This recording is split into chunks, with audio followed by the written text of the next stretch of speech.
ಪ್ರೀತಿಯ ವಿದ್ಯಾರ್ಥಿಗಳೇ, ಎಲ್ಲರಿಗೂ ಕೂಡ ನಮಸ್ಕಾರ. ನನ್ನ ಹೆಸರು ರವಿ. ನಾನು ಸರ್ಕಾರಿ ಪ್ರಥಮ ದರ್ಜೆ ಕಾಲೇಜು ಚನ್ನಗಿರಿ ಇಲ್ಲಿ ಕನ್ನಡ ವಿಭಾಗದಲ್ಲಿ ಸಹಾಯಕ ಪ್ರಾಧ್ಯಾಪಕನಾಗಿ ಸೇವೆ ಸಲ್ಲಿಸ್ತಾ ಇದ್ದೀನಿ.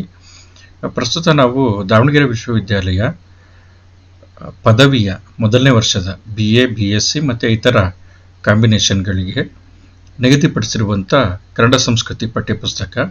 ಇದರಲ್ಲಿ ಒಂದು ಪದ್ಯ ಡಾಕ್ಟರ್ ಲೋಕೇಶ್ ಅಗಸನಕಟ್ಟೆಯವರು ಬರೆದಿರುವಂಥದ್ದು, ಸಾಕಿ ಹೇಳಿದ ಕಥೆ ಅಂತಂದ್ಬಿಟ್ಟು.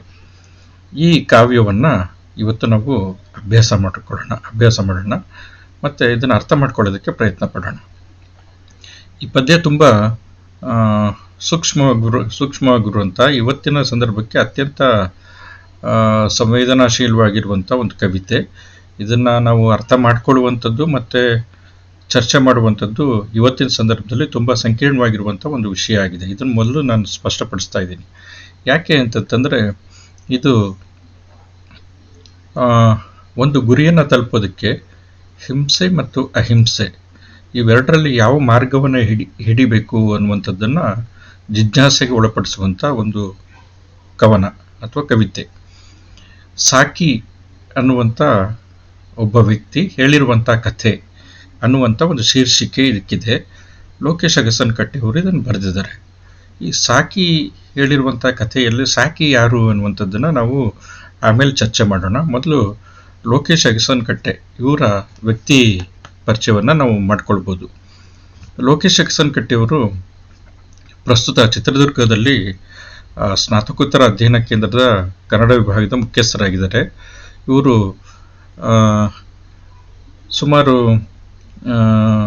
ಕವನ ಸಂಕಲನಗಳು ಮತ್ತು ವಿಮರ್ಶಾ ಸಂಕಲನಗಳು, ನಾಟಕಗಳನ್ನ ಬರೆದಿದ್ದಾರೆ. ಅದರಲ್ಲಿ ತುಂಬ ಮುಖ್ಯವಾಗಿರುವಂಥದ್ದು ಈವರೆಗೆ ಮತ್ತೆ ಸೂರ್ಯ ಬರುತ್ತಾನೆ, ಮನೆಯಂಗಳದ ಮರ ಮತ್ತು ಧರಣಿಯ ಧ್ಯಾನ ಅನ್ನುವಂಥ ಕವಿತಾ ಸಂಕಲನಗಳು.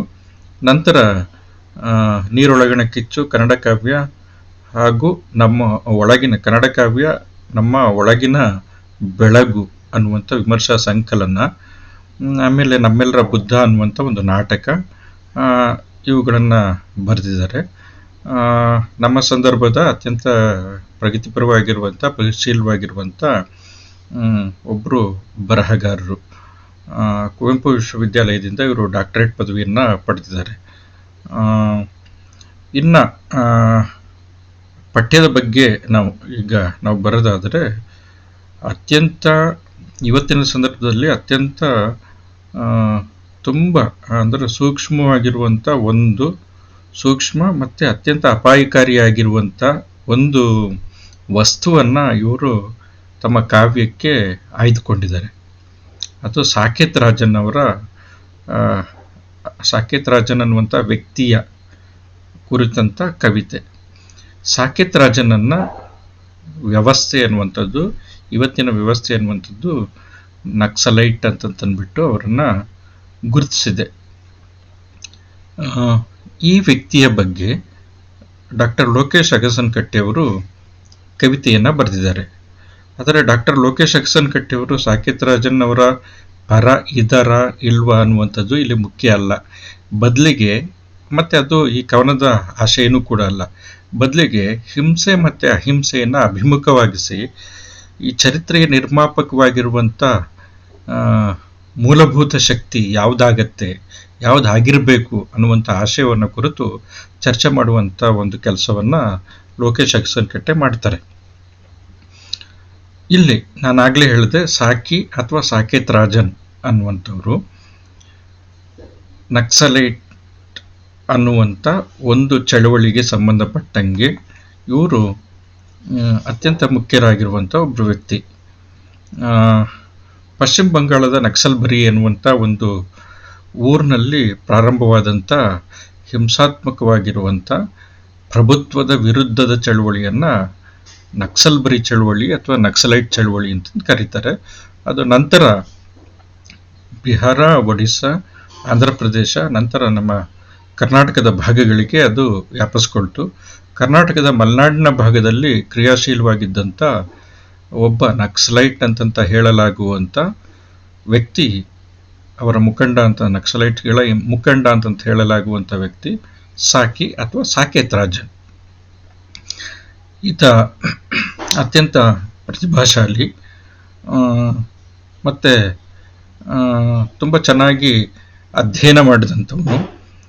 ಈತ ಒಂದು ಕೃತಿಯನ್ನು ಕೂಡ ಬರೆದಿದ್ದಾನೆ, ಮೇಕಿಂಗ್ ಹಿಸ್ಟರಿ ಎನ್ನುವಂಥ ಒಂದು ಕೃತಿ ಇಂಗ್ಲೀಷ್ನಲ್ಲಿ ಬರೆದಿದ್ದಾನೆ, ಮೇಕಿಂಗ್ ಹಿಸ್ಟರಿ ಅಂತಂದ್ಬಿಟ್ಟು. ಅದರ ಸಂಪುಟ ಭಾಗ 1 ಬಂದಿದೆ. ನಂತರ ಅಷ್ಟರೊಳಗೆ ಅವರು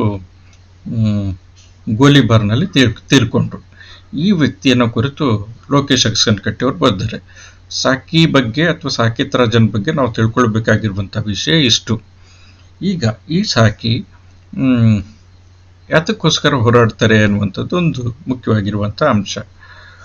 ನಾವು ಕಣ್ಣು ತೆರೆದು ನಮ್ಮ ಸಮಾಜವನ್ನು, ನಮ್ಮ ವ್ಯವಸ್ಥೆಯನ್ನು ನೋಡಿದ್ರೆ ನಮಗೆ ಗೊತ್ತಾಗುತ್ತೆ, ಇಲ್ಲಿ ಅನೇಕ ಬಗೆಯ ತಾರತಮ್ಯಗಳಿದ್ದಾವೆ, ಅನೇಕ ಬಗೆಯ ಅಂತರಗಳಿದೆ, ಅನೇಕ ಬಗೆಯ ಭಿನ್ನಾಭಿಪ್ರಾಯಗಳಿದ್ದಾವೆ. ಆದರೆ ಭಿನ್ನಾಭಿಪ್ರಾಯಗಳಿರುವಂಥದ್ದು ಪ್ರಜಾಪ್ರಭುತ್ವದ ವ್ಯವಸ್ಥೆಯೊಳಗಡೆಗೆ ಒಂದು ಶೋಭೆ, ಅದನ್ನು ಒಪ್ಕೊಳ್ಬೇಕು. ಆದರೆ ತಾರತಮ್ಯ ಇರುವಂಥದ್ದು ಇದೆಯಲ್ಲ, ಈ ತಾರತಮ್ಯ ಅಥವಾ ಅಂತರ ಅನ್ನುವಂಥದ್ದು ಯಾವುದೇ ವ್ಯವಸ್ಥೆಗೆ ಶೋಭೆ ತರುವಂಥದ್ದಲ್ಲ. ಈ ತಾರತಮ್ಯ ಜಾತಿಯ ತಾರತಮ್ಯ ಆಗಿರ್ಬೋದು, ಹಣದ ತಾರತಮ್ಯ, ಅಂತಸ್ತಿನ ತಾರತಮ್ಯ, ಅಂದರೆ ಜಾತಿ ಮತ್ತು ವರ್ಗಗಳ ತಾರತಮ್ಯ, ಮತ್ತು ನಮ್ಮ ಅಧಿಕಾರದ ಹಂಚಿಕೆಯಲ್ಲಿ ತಾರತಮ್ಯ, ಸಾಮಾಜಿಕ ಸಂಪತ್ತಿನಲ್ಲಿ ತಾರತಮ್ಯ, ಸಾಮಾಜಿಕ ಸಂಪತ್ತಿನ ಹಂಚಿಕೆಯಲ್ಲಿ ತಾರತಮ್ಯ, ಮತ್ತು ಒಟ್ಟು ರಾಷ್ಟ್ರೀಯ ನಮ್ಮ ಸಂಪತ್ತೇನಿದೆ ಅದು ತಲಾವಾರು ಹಂಚಿಕೆಯಲ್ಲಿ ಇರುವಂಥ ತಾರತಮ್ಯ. ಈ ತಾರತಮ್ಯಗಳು ಒಂದು ಪ್ರಜಾಪ್ರಭುತ್ವ ವ್ಯವಸ್ಥೆಯಲ್ಲಿ ಇರುವಂಥದ್ದು ಆ ಪ್ರಜಾಪ್ರಭುತ್ವ ವ್ಯವಸ್ಥೆಗೆ ಒಂದು ಕಪ್ಪು ಚುಕ್ಕೆ ಇದ್ದಂಗೆ. ಇಂಥದ್ದನ್ನು ಮನಗಂಡಂಥ ಅತ್ಯಂತ ಬುದ್ಧಿವಂತನಾಗಿದ್ದಂಥ ಮತ್ತು ಪ್ರತಿಭಾಶಾಲಿಯಾಗಿದ್ದಂಥ ಈ ಸಾಕಿತ್ ರಾಜನ್ ಈ ವ್ಯವಸ್ಥೆಯನ್ನು, ಈ ಅಂತರವನ್ನು, ಸಮಾಜದಲ್ಲಿರುವಂಥ ವ್ಯವಸ್ಥೆಯಲ್ಲಿರುವಂಥ ಈ ಅಂತರವನ್ನು ಕೊನೆಗಾಣಿಸ್ಬೇಕು ಅಂತಂದ್ಬಿಟ್ಟು ಬಂದೂಕನ್ನು ಕೈಗೆ ತೆಗೆದುಕೊಳ್ತಾರೆ, ಹಿಂಸಾ ಮಾರ್ಗವನ್ನು ಹಿಡಿತಾರೆ. ಈ ಥರದ ಪ್ರವೃತ್ತಿಗಳು ನಮ್ಮ ಚರಿತ್ರೆಯಲ್ಲಿ ಹಿಂದೆನೂ ಕೂಡ ನಡೆದಿದೆ, ಇಲ್ಲ ಅಂತಂತಲ್ಲ. ಈಗ ಉದಾಹರಣೆಗೆ ಸ್ವಾತಂತ್ರ್ಯ ಚಳವಳಿಯ ಸಂದರ್ಭದಲ್ಲಿ ನಾವು ಮಂದಗಾಮಿಗಳು ಮತ್ತು ಉಗ್ರಗಾಮಿಗಳು ಅಂತಂತ ನಾವು ಕರಿತೀವಿ. 2 ಬಣಗಳಿದ್ವು. ಮಂದಗಾಮಿಗಳು ಏನು ಮಾಡ್ತಾ ಇದ್ರು ಅಂತಂದರೆ, ಬ್ರಿಟಿಷರು ಆ್ಯಕ್ಚುಲಿ ನಮ್ಮನ್ನು ಆಳುವಂಥವರು ಮತ್ತು ಆಳುವಂಥವರ ಜೊತೆಗೆ ನಮ್ಮ ಸಹಕಾರವನ್ನು ಕೊಟ್ಕೊಂಡು, ಆದರೆ ಅವರ ಎಲ್ಲ ಬಗೆಯ ಅನ್ಯಾಯಗಳನ್ನು ಪ್ರತಿಭಟಿಸ್ತಾ, ಅದು ಅಹಿಂಸಾತ್ಮಕವಾಗಿ ಪ್ರತಿಭಟಿಸ್ತಾ, ನಮ್ಮ ಸ್ವಾತಂತ್ರ್ಯ ಅನ್ನುವಂಥದ್ದು ನಮ್ಮ ಹಕ್ಕು ಅನ್ನುವಂಥದ್ದನ್ನು ಪ್ರತಿಪಾದಿಸಿ ಸ್ವಾತಂತ್ರ್ಯವನ್ನು ಪಡಿಬೇಕು ಅನ್ನುವಂಥದ್ದು ಅವರ ನಿಲುವು. ಆದರೆ ಇನ್ನೊಂದು ಬಣದವ್ರು ಏನು ಅಂತಂದರೆ, ಈ ಥರ ನಾವು ಹೋದರೆ ಅವರು ಸ್ವಾತಂತ್ರ್ಯವನ್ನು ಕೊಡೋದಿಲ್ಲ, ಅದಕ್ಕೆ ಬದಲಾಗಿ ಏನು ಅಂತಂದರೆ ಮುಳ್ಳನ್ನು ಮುಳ್ಳಿಂದ ಹೆಂಗೆ ತೆಗಿಬೇಕು ಅದೇ ಥರ ಇವರನ್ನ ಹಿಂಸಾ ಮಾರ್ಗದಿಂದ ನಮ್ಮನ್ನು ವಶಪಡಿಸ್ಕೊಂಡಿದ್ದಾರೆ, ಮೋಸ ಮಾಡಿ ನಮ್ಮನ್ನು ವಶಪಡಿಸ್ಕೊಂಡಿದ್ದಾರೆ. ನಾವು ಅದೇ ಥರ ಅವ್ರನ್ನ ಸೋಲಿಸಬೇಕು, ನಮ್ಮ ದೇಶದಿಂದ ಹೊರಗಡೆ ಹಾಕಬೇಕು ಅಂತಂದ್ಬಿಟ್ಟು ನಂಬ್ಕೊಂಡಿದ್ರು. ಅದರಲ್ಲಿ ಸುಭಾಷ್ ಚಂದ್ರ ಬೋಸ್ ಅವರು ಕೂಡ ಒಬ್ಬರು, ಅರವಿಂದ್ ಘೋಷ್ ಅವರೊಬ್ಬರು, ರಾಸ್ ಬಿಹಾರಿ ಬೋಸ್ ಅನ್ನುವಂಥವ್ರೊಬ್ಬರು, ಸುಮಾರು ಜನ, ಭಗತ್ ಸಿಂಗ್ ಅವರೊಬ್ಬರು, ರಾಜ್ಗುರು ಒಬ್ಬರು, ಆಮೇಲೆ ಅಶ್ಫಾಕ್ ಉಲ್ಲಾ ಖಾನ್ ಅನ್ನುವಂಥವ್ರು ಒಬ್ಬರು, ಇವರೆಲ್ಲರೂ ಕೂಡ ಕ್ರಾಂತಿಕಾರಿಗಳು ಅಂತಂದ್ಬಿಟ್ಟು ನಾವು ಕರಿತೀವಿ. ಸೊ ಹಾಗಾಗಿ ಸುಮಾರು ಜನ ಗಲ್ಲಿಗೆ ಇರಬೇಕಾಯಿತು. ನಂತರ ಸುಭಾಷ್ ಚಂದ್ರ ಬೋಸ್ ಅವರು ಒಂದು ಮಿಲಿಟ್ರಿಯ ತುಕಡಿಯನ್ನು ಕಟ್ಟಿದ್ರು, ಇಂಡಿಯನ್ ನ್ಯಾಷನಲ್ ಆರ್ಮಿ ಅಂತಂದ್ಬಿಟ್ಟು, INA ಅಂತಂದ್ಬಿಟ್ಟು, ಜಪಾನ್ನಲ್ಲಿ ಇದ್ಕೊಂಡು. ಈ ಥರದ್ದೆಲ್ಲನೂ ಕೂಡ ಆಯಿತು. ಇದು ಮೊದಲಿಂದನೂ ಕೂಡ ಚರಿತ್ರೆಯಲ್ಲಿದೆ. ಆದರೆ ನಾವು ಸಾಧಾರಣವಾಗಿ ಗುರುತಿಸುವಂತೆ ಅಂದರೆ ಇತಿಹಾಸದ ಮುಖ್ಯ ಬರವಣಿಗೆಯ ಧಾಟಿ, ಹಿಂಗೆ ಹೇಳ್ತೀನಿ, ಇತಿಹಾಸ ಬರವಣಿಗೆಯ ಮುಖ್ಯ ಧಾರೆ ಗುರುತಿಸ್ತಾ ಇರೋಂಗೆ ಏನು ಅಂತಂತಂದರೆ, ನಮಗೆ ಸ್ವಾತಂತ್ರ್ಯ ಅನ್ನುವಂಥದ್ದು ಅಹಿಂಸಾ ಮಾರ್ಗದಲ್ಲಿ ಸಿಕ್ಕಿದೆಯೇ ಅನ್ನುವಂಥದ್ದು. ಇದರ ಸತ್ಯಾಸತ್ಯತೆಗಳನ್ನ ನಾನು ಹೊರೆ ಹಚ್ಚೋದಕ್ಕೆ ನಾನು ಇಲ್ಲಿ ಹೋಗೋದಿಲ್ಲ. ಆದರೆ ನಮ್ಮ ಸ್ವಾತಂತ್ರ್ಯ ಸಂಗ್ರಾಮಕ್ಕೆ ಅದರಲ್ಲಿ ಪಾಲ್ಗೊಂಡಿದ್ದು ಮಹಿಳೆಯರು ಪಾಲ್ಗೊಂಡಿದ್ದಾರೆ, ರೈತರು, ಕಾರ್ಮಿಕರು, ಕ್ರಾಂತಿಕಾರಿಗಳು, ಮಂದಗಾಮಿಗಳು, ಹಾಗೆಯೇ ಎಲ್ಲ ವರ್ಗದವರು ಕೂಡ, ಶ್ರೀಮಂತರು, ಬಡವರು, ಎಲ್ಲ ವರ್ಗದವರು ಕೂಡ ಪಾಲ್ಗೊಂಡಿದ್ದಾರೆ. ಎಲ್ಲರ ಪ್ರಯತ್ನದ ಫಲವಾಗಿ ಸ್ವಾತಂತ್ರ್ಯ ಸಿಕ್ಕಿದೆ. ಅದರ ಜೊತೆಗೆ ನೇತೃತ್ವ ವಹಿಸಿದಂಥವರು ಕೂಡ ತುಂಬ ಮುಖ್ಯರಾಗಿರುವಂಥ ವ್ಯಕ್ತಿಗಳೇ. ಅವರು ಘನ ವಿದ್ವಾಂಸರು, ಮತ್ತು ಅತ್ಯಂತ ಘನತರವಾಗಿರುವಂಥ ವ್ಯಕ್ತಿತ್ವವನ್ನು ಹೊಂದಿದ್ದಂಥವ್ರು. ಅವರೆಲ್ಲರ ಫಲದಿಂದ ನಾವಿವತ್ತು ಸ್ವಾತಂತ್ರ್ಯವನ್ನು ಅನುಭವಿಸ್ತಾ ಇದ್ದೀವಿ. ಆದರೆ ಇದು ಹಿಂಸಾತ್ಮಕವಾಗಿ ಆಯಿತಾ ಅಹಿಂಸಾತ್ಮಕವಾಗಿ ಆಯಿತಾ ಅಂತಂದಾಗ ಮುಂದೆ ಒಂದು ದೊಡ್ಡ ಪ್ರಶ್ನೆ ನಿಲ್ಲತ್ತೆ. ಹಿಂದೆ ಇದು ಇದ್ದಿರಲಿಲ್ಲ. ಏನು ಅಂತಂದರೆ ನಾವು ಅಹಿಂಸೆಯ ಮುಖಾಂತರ ಸ್ವಾತಂತ್ರ್ಯವನ್ನು ಗಳಿಸಿದ್ವಿ ಅನ್ನುವಂಥದ್ದು ಅತ್ಯಂತ ನಿರ್ವಿವಾದವಾಗಿರುವಂಥ ಸಂಗತಿಯಾಗಿತ್ತು. ಇವತ್ತು ಏನು ಅಂತಂತಂದರೆ ಈ ಸಂಗತಿಯನ್ನು ಕೆಲವರು ಪ್ರಶ್ನೆ ಮಾಡ್ತಾ ಇದ್ದಾರೆ. ನಾವು ಆ್ಯಕ್ಚುಲಿ ಈ ಅಹಿಂಸಾತ್ಮಕವಾಗಿರುವಂಥ ಬಲದ ಜೊತೆಗೆ ಹಿಂಸಾಬಲ ಅನ್ನುವಂಥದ್ದು ಕೂಡ ಇರಲಿಲ್ಲ ಅಂತಂತಂದರೆ ಬ್ರಿಟಿಷರು ನಮ್ಮನ್ನು ಆಳುವಂಥದ್ದು ಕಷ್ಟ ಇತ್ತು ಅನ್ನುವಂಥದ್ದು.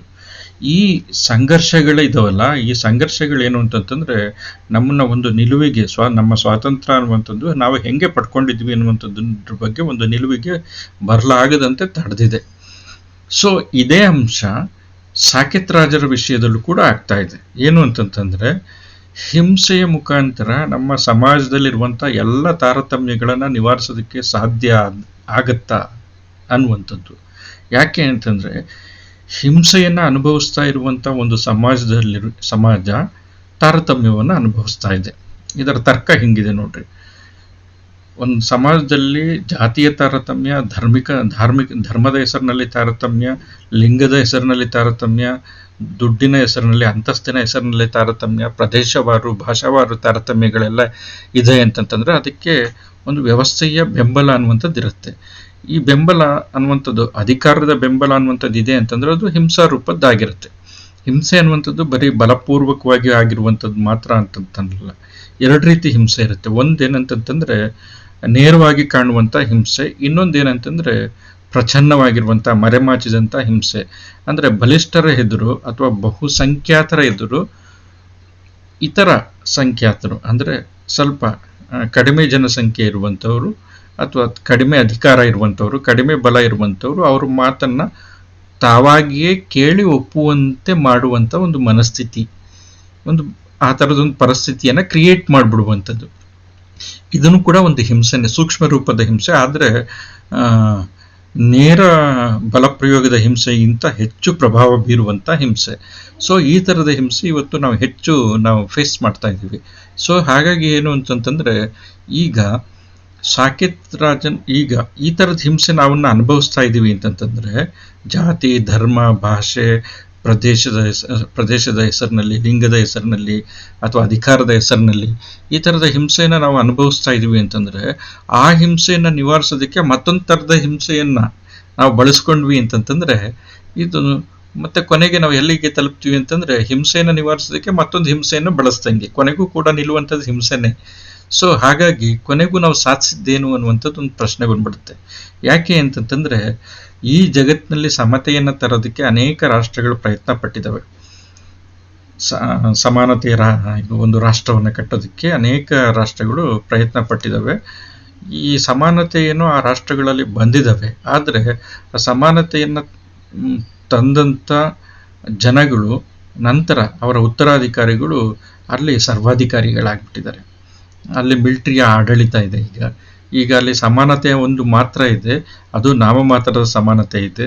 ವ್ಯಕ್ತಿ ಸ್ವಾತಂತ್ರ್ಯ ಇಲ್ಲ, ಚೂರು ಕೂಡ ವ್ಯಕ್ತಿ ಸ್ವಾತಂತ್ರ್ಯ ಅನ್ನುವಂಥದ್ದಿಲ್ಲ. ಬದಲಿಗೆ ಇದು ಪ್ರಭುತ್ವ ಅನ್ನುವಂಥದ್ದು ಎಲ್ಲವನ್ನು ಕೂಡ ನಿಯಂತ್ರಿಸುವಂಥ ಶಕ್ತಿಯಾಗಿದೆ. ಈಗ ಅಧಿಕೃತವಾಗಿರುವಂಥ ಒಂದು ಥರದ ಮರೆಮಾಚಿದ ಗುಲಾಮಗಿರಿತನ ಅನ್ನುವಂಥದ್ದು ಇದೆ. ಇದನ್ನು ಅಂಬೇಡ್ಕರ್ ಮೊದಲೇ ಮನಗಂಡಿದ್ರು. ಸೊ ಹಾಗಾಗಿ ಅವ್ರು ಏನು ಮಾಡಿದ್ರು ಅಂತಂತಂದರೆ ನಮ್ಮಲ್ಲಿ ಏನಿರಬೇಕು ಅಂತಂದರೆ ವ್ಯಕ್ತಿ ಸ್ವಾತಂತ್ರ್ಯ ಅನ್ನುವಂಥದ್ದು ತುಂಬ ಮುಖ್ಯ. ಹಾಗಾಗಿ ರಾಷ್ಟ್ರದಲ್ಲಿ ವ್ಯಕ್ತಿ ಮೊದಲನೇ ಘಟಕ ಆಗಬೇಕು ಅಂತಂದ್ಬಿಟ್ಟು ಪ್ರತಿಪಾದಿಸಿದ್ರು. ವ್ಯಕ್ತಿ ಸ್ವಾತಂತ್ರ್ಯವನ್ನು, ವ್ಯಕ್ತಿ ಗೌರವವನ್ನು ತುಂಬ ಅವರು ಎತ್ತಿ ಹಿಡಿದರು ಮತ್ತು ಸಂವಿಧಾನದಲ್ಲಿ ಅದಕ್ಕೆ ಸ್ಥಾನವನ್ನು ಕೊಟ್ಟರು.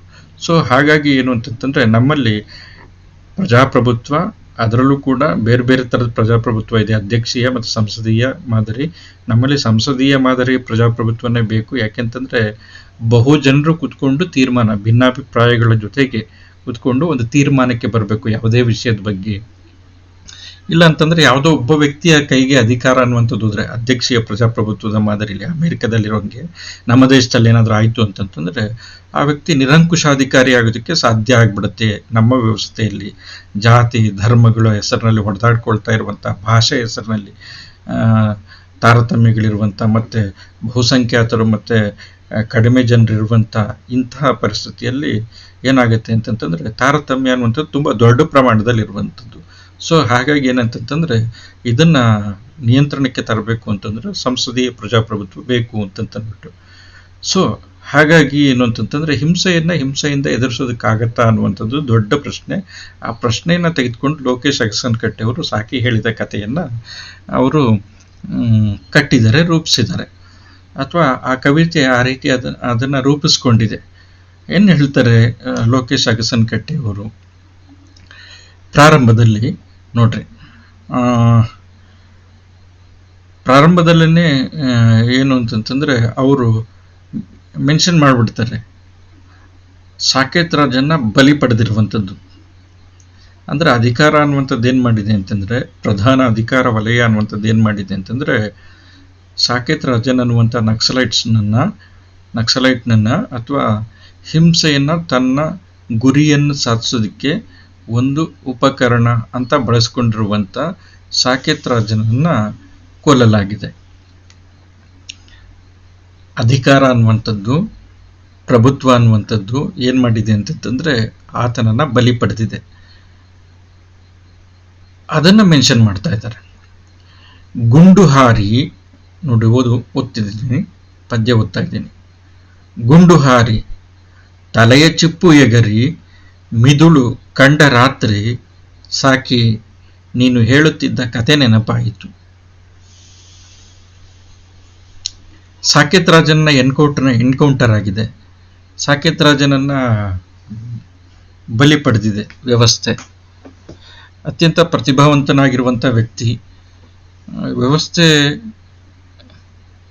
ಅವ್ಯವಸ್ಥೆ ಆಗದೆ ಸುವ್ಯವಸ್ಥೆಯಲ್ಲಿದ್ದರೆ ಆತನಿಂದ ಸಮಾಜ ಬಹುತೇಕ ಒಳ್ಳೆಯದನ್ನು ನಿರೀಕ್ಷೆ ಮಾಡ್ಬೋದಾಗಿತ್ತು. ಯಾಕೆಂತಂದರೆ ಅತ್ಯಂತ ಬುದ್ಧಿವಂತ ಮತ್ತು ಪ್ರತಿಭಾವಂತನಾಗಿದ್ದಂಥ, ಓದ್ಕೊಂಡಿದ್ದಂಥ ಒಬ್ಬ ವ್ಯಕ್ತಿ. ಆದರೆ ನಮ್ಮ ವ್ಯವಸ್ಥೆ ಆತನನ್ನು ಬೇರೆ ದಿಕ್ಕಿಗೆ ತಿರುಗುವಂಗೆ ಮಾಡಿಬಿಟ್ಟಿದೆ. ಸೊ ಅದನ್ನು ಕುರಿತು ಕವಿ ಹೇಳ್ತಾ ಇದ್ದಾರೆ, ಗುಂಡು ಹಾರಿ, ಬುಲೆಟ್ ಹಾರಿಬಿಟ್ಟಿದೆ, ಗುಂಡು ಹಾರಿದೆ. ಯಾರ ತಲೆಗೆ? ಸಾಕೇತ್ ರಾಜನ್ನ ತಲೆಗೆ.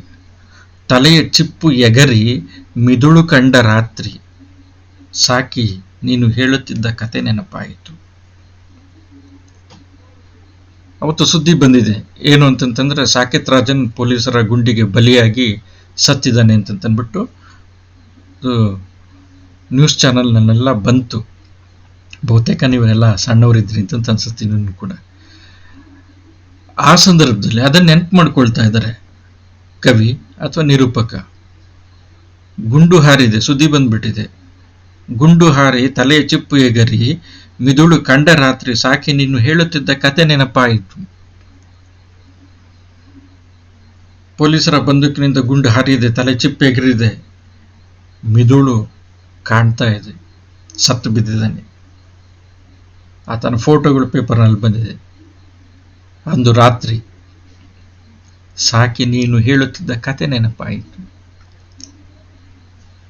ಸಾಕಿ ಒಂದು ಕೃತಿಯನ್ನು ಬರೆದಿದ್ದಾನೆ ಅಂತ ನಾನು ಹೇಳಿದ್ದೆ, ಮೇಕಿಂಗ್ ಹಿಸ್ಟರಿ ಅಂತಂದ್ಬಿಟ್ಟು.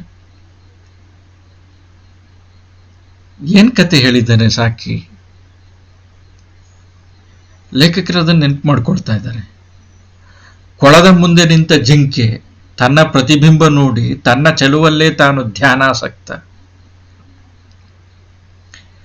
ಕೊಳದ ಮುಂದೆ ನಿಂತ ಜಿಂಕೆ ಅತ್ಯಂತ ಮುಗ್ಧವಾಗಿರುವಂಥದ್ದು. ಜಿಂಕೆ ಅಂತಂದ್ರೆ ಕೋಮಲತೆಗೆ ಮತ್ತು ಪ್ರತೀಕ. ಒಂದು ಅತ್ಯುತ್ತಮವಾಗಿರುವಂತಹ ಕವಿತೆ ಹಿಂಗೆ ಮಾತಾಡುತ್ತೆ ಅಂತಂದ್ರೆ ರೂಪಕಗಳಲ್ಲಿ ಮಾತಾಡುತ್ತೆ. ಅರಿಸ್ಟಾಟಲ್ ಹೇಳ್ತಾನೆ ಇದನ್ನ. ಮೆಟಾಫರ್ ಅನ್ನುವಂಥದ್ದಿರುತ್ತೆ. ಅದು ನೇರವಾಗಿ ವಾಚ್ಯವಾಗಿ ಹೇಳಲ್ಲ. ಕವಿತೆ ವಾಚಾಳಿಯಾಗಿರೋದಿಲ್ಲ, ರೂಪಕಗಳಲ್ಲಿ ಮಾತಾಡುತ್ತೆ. ಜಿಂಕೆ, ಕೊಳದ ಮುಂದೆ ನಿಂತ ಜಿಂಕೆ, ಒಂದು ಪ್ರಶಾಂತವಾಗಿರುವಂಥ ಕೊಳ. ಈ ಚಿತ್ರ ಮಾತ್ರ ಇದು ತಲೆಗೆ ತಂದ್ಕೊಳ್ರಿ, ಮನಸ್ಸಿಗೆ ತಂದ್ಕೊಳ್ರಿ ಸಾಕು. ಕೊಳದ ಮುಂದೆ ನಿಂತ ಜಿಂಕೆ ತನ್ನ ಪ್ರತಿಬಿಂಬ ನೋಡಿ ಗಾಳಿ ಅಲೆಗಳನ್ನು ಎಬ್ಬಿಸ್ತಾ ಇಲ್ಲ. ಪ್ರಶಾಂತವಾಗಿರುವಂಥ ಕೊಳ ಅಥವಾ ಸಲೀಲ ಅದು ಕದಡಿ ಹೋಗಿಲ್ಲ ಸಲಿಲ, ನಿರ್ಮಲವಾಗಿರುವಂಥ ಸಲಿಲ. ಆ ಸಲಿಲದ ಮುಂದೆ ನಿಂತಂಥ ಜಿಂಕೆ ಏನ್ ಮಾಡ್ತಾ ಇದೆ, ತನ್ನ ಪ್ರತಿಬಿಂಬ ನೋಡಿ, ಇದು ಬಿಂಬ, ನೀರಿನಲ್ಲಿ ಕಾಣ್ತಾ ಇರುವಂಥದ್ದು ಪ್ರತಿಬಿಂಬ. ಪ್ರತಿಬಿಂಬ ನೋಡಿ ತನ್ನ ಚೆಲುವಲ್ಲಿ ತಾನೇ ಧ್ಯಾನಾಸಕ್ತ. ಕೊಳವನ್ನು ನೋಡ್ತಾ ಇದೆ, ತನ್ನ ಪ್ರತಿಬಿಂಬ ತಾನೇ ಕಾಣ್ತಾ ಇದೆ. ನೋಡಿ ಎಷ್ಟು ಚಂದ ಇದೆ ಇದು. ತನಗ್ ತಾನೇ ಹೇಳ್ಕೊಳ್ತಾ ಇದೆಯೇ, ತನಗ್ ತಾನೇ ಹೇಳ್ಕೊಳ್ತಾ ಇದೆಯೋ ಅಥವಾ ತನ್ನ ಅತ್ಯಂತ ಮುಗ್ಧವಾಗಿರುವಂತ ಒಂದು ಜಿಂಕೆ, ಅತ್ಯಂತ ಮುಗ್ಧತೆಯಿಂದ ಕೂಡಿರುವಂತ ಜಿಂಕೆ ಅಂತ ಒಂದು ಮನಸ್ಸು ಸುತ್ತಲಿರುವಂತ ವ್ಯವಸ್ಥೆಯನ್ನ ಅತ್ಯಂತ ಮುಗ್ಧತೆಯಿಂದ ನೋಡಿ, ತನ್ನ ಪ್ರತಿಬಿಂಬದಂತನೇ ಈ ವ್ಯವಸ್ಥೆನೂ ಕೂಡ ಅತ್ಯಂತ ಸುಂದರವಾಗಿದೆ ಅಂತ ಅನ್ಕೊಳ್ತಾ ಇದೀಯಾ? ನೋಡಿ, ಕೊಳದ ಮುಂದೆ ನಿಂತ ಜಿಂಕೆ ತನ್ನ ಪ್ರತಿಬಿಂಬ ನೋಡಿ ತನ್ನ ಚೆಲುವಲ್ಲೇ ತಾನು ಧ್ಯಾನಾಸಕ್ತ. ಆಹಾ ಅನ್ಕೊಳ್ತಾ ಇರುವಂಥದ್ದು. ಸಾಕಿ ಹೇಳಿದ ಕತೆ ಇದು, ಜಿಂಕೆ ಕತೆ.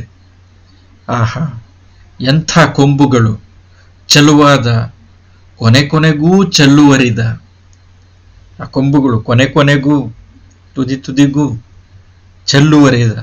ಚೆಲ್ಲಿರುವಂತ, ಬೆಳೆದಿರುವಂತ ರಾಜ ಮುಕುಟದಂತೆ ಕೊನೆಗೂ ಚೆಲ್ಲುವರಿದಂತ ಎಂಥ ಕೊಂಬುಗಳು, ಚೆಲುವಾಗಿರುವಂಥದ್ದು. ತಲೆ ತಿರುಗಿಸಿ ನೋಡುತ್ತಾ ಅದೇನ್ ಮಾಡ್ತಾ ಇದೆ, ಕೊಳದಲ್ಲಿ ನೋಡ್ತಾ ಇದೆ, ಆ ಕಡೆ ಈ ಕಡೆ ತಲೆ ತಿರುಗಿಸಿ ನೋಡ್ತಾ ಇದೆ ಅಂತೆ. ತಲೆ ತಿರುಗಿಸಿ ನೋಡುತ್ತಾ 2 ಸತಿ ನೋಡ್ತಾ ಪದ 2 ಸತಿ ಬಳಸಿದ್ದಾರೆ ಅಂತಂದ್ರೆ ತಿರುಗಿಸಿ ನೋಡುತ್ತಾ. ಯಾಕೆ ತಿರುಗಿಸಿ ನೋಡುತ್ತಾ? ಹಿಂಗೆ ತಲೆಯನ್ನ ತಿರುಗಿಸ್ತು ಮತ್ತೆ ನೋಡ್ತಾ ಇದೆ ನೀರಿನಲ್ಲಿ, ಹೇಳ್ಬಿಡ್ಬೋದಾಗಿತ್ತು. ಆದ್ರೆ ತನ್ನ ಚೆಲುವಿನಲ್ಲಿ ತಾನೇ ಧ್ಯಾನಾಸಕ್ತ, ತನ್ನ ಚೆಲುವಿನಲ್ಲಿ ಮೈ ಮರೆತು ಬಿಟ್ಟಿದೆ ಅದು. ಸೊ ಹಾಗಾಗಿ ಅದು ನೋಡ್ತಾ ಇದೆ, ಮತ್ತೆ ನೋಡ್ತಾ ಇದೆ, ತದೇಕ ಚಿತ್ತದಿಂದ ನೋಡ್ತಿದೆ, ಏಕಾಗ್ರತೆಯಿಂದ ನೋಡ್ತಾ ಇದೆ. ಸೊ ತಿರುಗಿಸಿ ತಲೆ ತಿರುಗಿಸಿ ನೋಡುತ್ತಾ ತನ್ನ ಕಣ್ಣು, ಬೇಡ ನೋಡ್ತಾ ಇದೆ ನೋಡಿ, ತನ್ನ ಕಣ್ಣು, ಮುಖ, ಬಾಯಿ, ಹಲ್ಲು ನೋಡುತ್ತಾ ತನ್ನ ಕಾಲ ನೋಡಿಕೊಂಡು ಮರುಗಿತು. ಇಲ್ಲಿ ಕವಿತೆಗೆ ಒಂದು ತಿರುವು ಬರ್ತಾ ಇದೆ. ಹಿಂದಿನ ಸ್ಟಾನ್ಸ ಮತ್ತೆ ಈ ಸ್ಟಾನ್ಸದ ಕೊನೆಯ ಸಾಲಿಗಿಂತ ಮೇಲಿನ ಸಾಲುಗಳು ಎಲ್ಲ ಒಂದೇ ವಸ್ತು ಇದೆ. ಅತ್ಯಂತ ಚೆಲುವಿನ ಜಿಂಕೆ, ಪ್ರಶಾಂತವಾಗಿರುವಂತ ನೀರಿನ ಕೊಳ, ಜಿಂಕೆಯ ಆ ಮುಗ್ಧವಾಗಿರುವಂತ ಮನಸ್ಸು, ಎಷ್ಟು ಚಂದ ಇದೆ ಇದು. ತನ್ನ ಪ್ರತಿಬಿಂಬ ಕಾಣ್ತಾ ಇದೆ. ಎಂಥ ಕೊಂಬುಗಳು, ಚೆಲುವಾದ, ಕೊನೆಗೂ ಚೆಲ್ಲುವರಿದ ರಾಜ ಮುಕುಟದಂತೆ, ಕಿರೀಟದ ತರ ಕಿರೀಟ, ರಾಜನ ಕಿರೀಟದಂತೆ ಎಷ್ಟು ಚೆಲುವಾಗಿ ಬೆಳೆದಿರುವಂತ ಕೊಂಬುಗಳು ಅಂತ ತಲೆ ತಿರುಗಿಸಿ ನೋಡುತ್ತಾ ತನ್ನ ಕಣ್ಣು, ಮುಖ, ಬಾಯಿ, ಹಲ್ಲು ನೋಡುತ್ತಾ ತನ್ನ ಚೆಲುವಲ್ಲಿ ತಾನೇ ಧ್ಯಾನಾಸಕ್ತ. ಇಲ್ಲಿವರೆಗೆ ಒಂದು ಪಾರ್ಟ್ ಇದು ಜಿಂಕೆ. ಆಮೇಲೆ ತನ್ನ ಕಣ್ಣು, ಮುಖ, ಬಾಯಿ, ಹಲ್ಲು, ಆ ಕೊಂಬು ಎಲ್ಲನೂ ನೋಡ್ಕೊಂಡು ತನ್ನ ಮೈ ಬಣ್ಣ, ಅದರ ಮೇಲಿರುವಂತ ಬಂಗಾರದ ವರ್ಣ, ಮೇಲಿರುವಂತ ಚುಕ್ಕಿಗಳು ಎಲ್ಲ ನೋಡ್ಕೊಂಡು ತುಂಬಾ ಖುಷಿ ಪಡ್ತಾ ಇದೆ. ಎಷ್ಟು ಸೌಂದರ್ಯ, ಅದ್ಭುತವಾಗಿರುವಂತ ಚೆಲುವು ತನ್ನಲ್ಲಿ ಮತ್ತೆ ತನ್ನ ಸುತ್ತಲೂ ಕೂಡ ಅನ್ಕೊಳ್ತಾ ಇದೆ. ಆದ್ರೆ ಕೊನೆಗೆ ಏನಾಗ್ತಾ ಇದೆ, ಅದರ ದೃಷ್ಟಿ ಎಲ್ಲಿಗೆ ಬೀಳ್ತು ಅಂತಂದ್ರೆ ತನ್ನ ಕಾಲಿನ ಕಡೆಗೆ. ತನ್ನ ಕಣ್ಣು, ಮುಖ, ಬಾಯಿ, ಹಲ್ಲು ನೋಡುತ್ತಾ ತನ್ನ ಕಾಲ ನೋಡಿಕೊಂಡು ಮರುಗಿತು.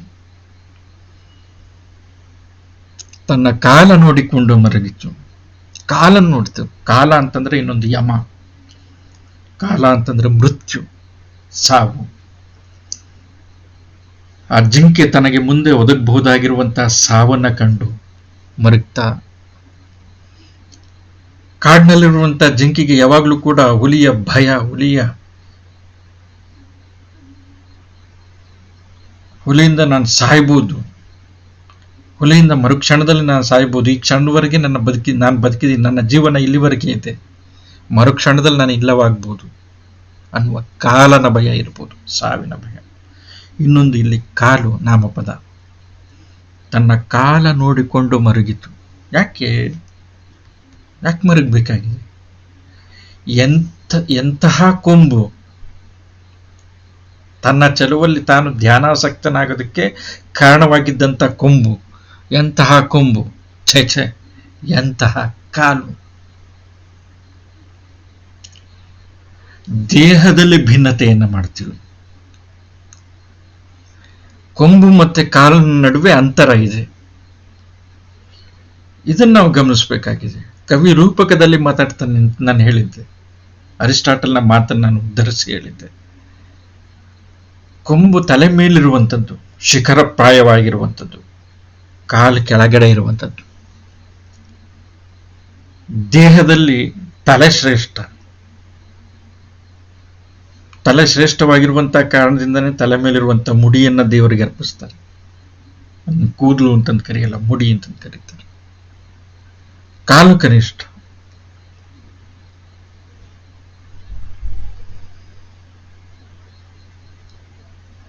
ಆದ್ರಿಂದ ಕೆಲವು ಗ್ರಂಥಗಳು ಹೇಳ್ತವೆ ಏನು ಅಂತಂತಂದ್ರೆ,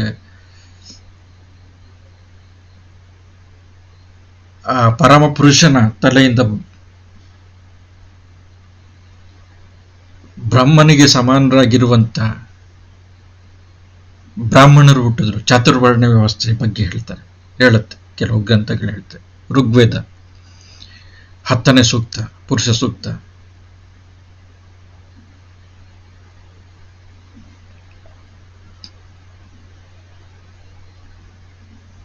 ಆ ಮಹಾಪುರುಷನ ತಲೆಯಿಂದ ಬ್ರಾಹ್ಮಣನು, ಕಾಲಿನಿಂದ ಶೂದ್ರನು ಹುಟ್ಟಿದ್ರು ಅಂತ. ಶೂದ್ರನ ಕೆಲಸ ಮೇಲಿನ 3 ವರ್ಗದವರ ಸೇವೆ ಮಾಡುವಂಥದ್ದು.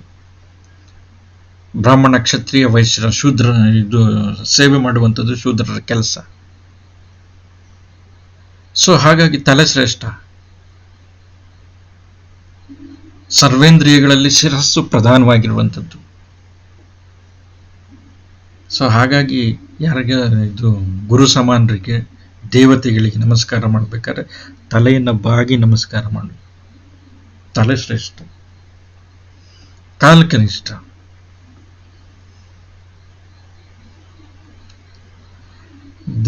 ದೇಹದಲ್ಲಿ ಯಾವ ಭಾಗ ಶ್ರೇಷ್ಠ, ಯಾವ ಭಾಗ ಕನಿಷ್ಠ? ಕಾಲನ್ನು ಕತ್ತರಿಸಿ ನಡೆಯೋದಕ್ಕಾಗೋದಿಲ್ಲ, ಕೈಯಿಲ್ಲದ ಕೆಲಸಗಳನ್ನು ಮಾಡೋದಕ್ಕಾಗೋದಿಲ್ಲ. ಕೈ ಮತ್ತೆ ಕಾಲುಗಳೆರಡೂ ಕೂಡ ಕ್ರಿಯೆಯನ್ನು ಸೂಚಿಸುವಂಥದ್ದು, ತಲೆ ಯೋಚನೆ ಮಾಡುವಂಥದ್ದನ್ನು ಸೂಚಿಸುವಂಥದ್ದು. ಯೋಚನೆ ಮುಖಾಂತರ, ಆಲೋಚನೆ ಮುಖಾಂತರ ನಾವು ಕೆಲಸ ಮಾಡ್ತೀವಿ. ಎರಡರ ಬುದ್ಧಿ ಮತ್ತೆ ಕ್ರಿಯೆಗಳ ಮಿಲನ ಆಗ್ಬೇಕು. ಹಾಗಾದಾಗ ಒಂದು ಕಾರ್ಯ ಜರುಗುತ್ತೆ. ಆದ್ರೆ ಇಲ್ಲೇನಾಗ್ತಾ ಇದೆ? ಎಂಥ ಕೊಂಬು, ಅರೆ ಎಂತಹ ಕಾಲು, ಎಂತಹ ಕಾಲು, ಎಂತಹ ಕಾಲು ಅಂತಂಥದ್ದನ್ನು ಕೂಡ ಹೇಳ್ಬಿಟ್ಟಿದ್ದಾರೆ. ಒಣಗಿದ ಜೋಳದ ದಂಟಿನಂತಹ ಕಾಲು, ಒಣಗಿದ ಜೋಳದ ದಂಟಿನಂತಹ ಕಾಲು. ಬೆಳೀತಾ ಇರುವಂತ ರಸಭರಿತವಾಗಿರುವಂತ ರಸಪುಷ್ಟವಾಗಿರುವಂತ ಜೋಳದ ದಂಟಿನಂತಹ ಕಾಲಲ್ಲ, ಮುರುಟಿ ಹೋಗಿರುವಂತ ಜೋಳದ ದಂಟಿನಂತ ಕಾಲು.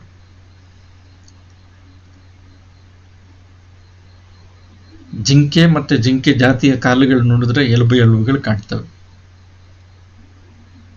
ಮಾಂಸ ಅನ್ನುವಂಥದ್ದು ಇರೋದಿಲ್ಲ, ಅದಕ್ಕೆ ಸ್ನಾಯುಗಳು ಕಡಿಮೆ, ಅಲ್ಲಿ ಬರೀ ಮೂಳೆ ಮಾತ್ರ ಕಾಣ್ತವೆ.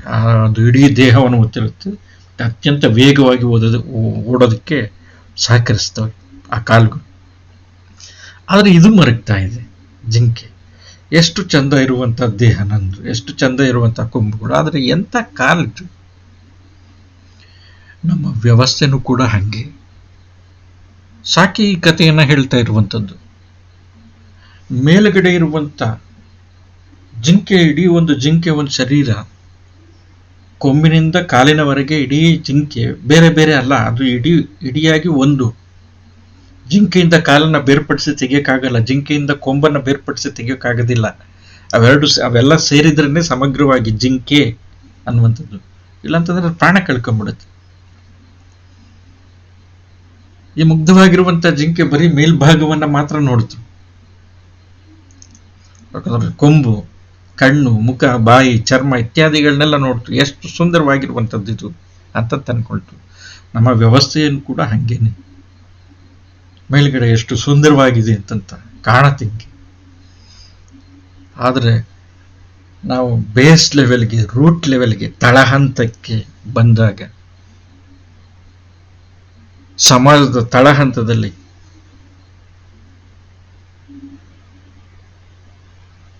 ವಿಲವಿಲ ಒದ್ದಾಡ್ತಾ ಇರುವಂತ, ಅನ್ನಕ್ಕೆ ಗತಿ ಇಲ್ಲದೆ ಇರುವಂತ, ಧರ್ಮದ ಹೆಸರಿನಲ್ಲಿ, ಭಾಷೆ ಹೆಸರಿನಲ್ಲಿ, ಜಾತಿಯ ಹೆಸರಿನಲ್ಲಿ, ಪ್ರದೇಶದ ಹೆಸರಿನಲ್ಲಿ, ವರ್ಣದ ಹೆಸರಿನಲ್ಲಿ, ಬಣ್ಣದ ಹೆಸರಿನಲ್ಲಿ, ಲಿಂಗದ ಹೆಸರಿನಲ್ಲಿ ಶೋಷಣೆಗೆ ಒಳಗಾಗ್ತಾ ಇರುವಂತ ಕಾಲಿನಂತ ಜನ ಇದ್ದಾರೆ ಕೆಳಗಡೆ ಇರುವಂತ. ಈ ವ್ಯವಸ್ಥೆಯಲ್ಲಿ 2 ಭಾಗಗಳಿವೆ. ಇದನ್ನ ಮಾರ್ಕ್ಸ್ ಹೇಳ್ತಾನೆ. ಏನು ಅಂತಂದ್ರೆ, ಮೇಲಿನ ಭಾಗವನ್ನ ಸೂಪರ್ ಸ್ಟ್ರಕ್ಚರ್ ಅಂತ ಕರೀತಾನೆ, ಕೆಳಗಿನ ಭಾಗವನ್ನ ಬೇಸ್ ಸ್ಟ್ರಕ್ಚರ್ ಅಂತ ಕರೀತಾನೆ. ಶ್ರಮಿಕರು ಬರ್ತಾರೆ, ದುಡಿಯುವಂತ ವರ್ಗ ಬರುತ್ತೆ, ಎಲ್ಲ ತಳಹಂತದ ಕೆಲಸ ಮಾಡುವಂತ ದೈಹಿಕ ದುಡಿಮೆಯ ಎಲ್ಲ ವರ್ಗದವರು ಕೂಡ ಇಲ್ಲಿ ಬಂದ್ಬಿಡ್ತಾರೆ. ಅವರು ಈ ಸಮಾಜವನ್ನ ಹೊತ್ತಿರುವಂತ ಕಾಲುಗಳು. ಅದ್ರ ಮೇಲ್ಗಡೆ ಶ್ರೀಮಂತವಾಗಿರುವಂತ ಒಂದು ಸೌಧ ಇದೆ, ಅಲ್ಲಿ ಶ್ರೀಮಂತರಿದ್ದಾರೆ, ಕೊಂಬಿನ ರೀತಿ ನೋಡೋದಕ್ಕೆ ಅತ್ಯಂತ ಸುಂದರವಾಗಿ ಸಮಾಜದ ಸುಂದರತೆಯನ್ನು ತೋರಿಸ್ತಾ ಇರುವಂತವ್ರು. ಆದ್ರೆ ಈ ಸಮಾಜವನ್ನು ಹೊತ್ತಿರುವಂತವ್ರು ಯಾರು ಅಂತಂತಂದ್ರೆ, ಒಣಗಿದ ಜೋಳದ ದಂಟಿನಂತ ಕಾಲುಗಳನ್ನ ಹೊಂದಿರುವಂತ ದುಡಿಯುವ ವರ್ಗ. ಇಡೀ ಸಮಾಜದಲ್ಲಿ ಇಬ್ರು ಸೇರಿನೇ ಸಮಾಜ ಆಗುವಂಥದ್ದು, ಆ ಮೇಲಿನವರು ಮತ್ತೆ ಕೆಳಗಿನವರು.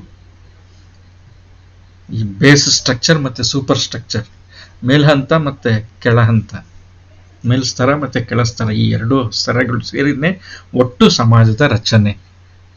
ಆದ್ರೆ ಇದರ ಅಂತರ ಅನ್ನುವಂಥದ್ದು ಇರಬಾರದು. ಅಂತರ ಅನ್ನುವಂಥದ್ದು ಹಿಂಗಿದೆ, ಅಂತರ ಇರಬಾರದು, ಸಮಾನ ಜೊತೆಗಿರ್ಬೇಕು.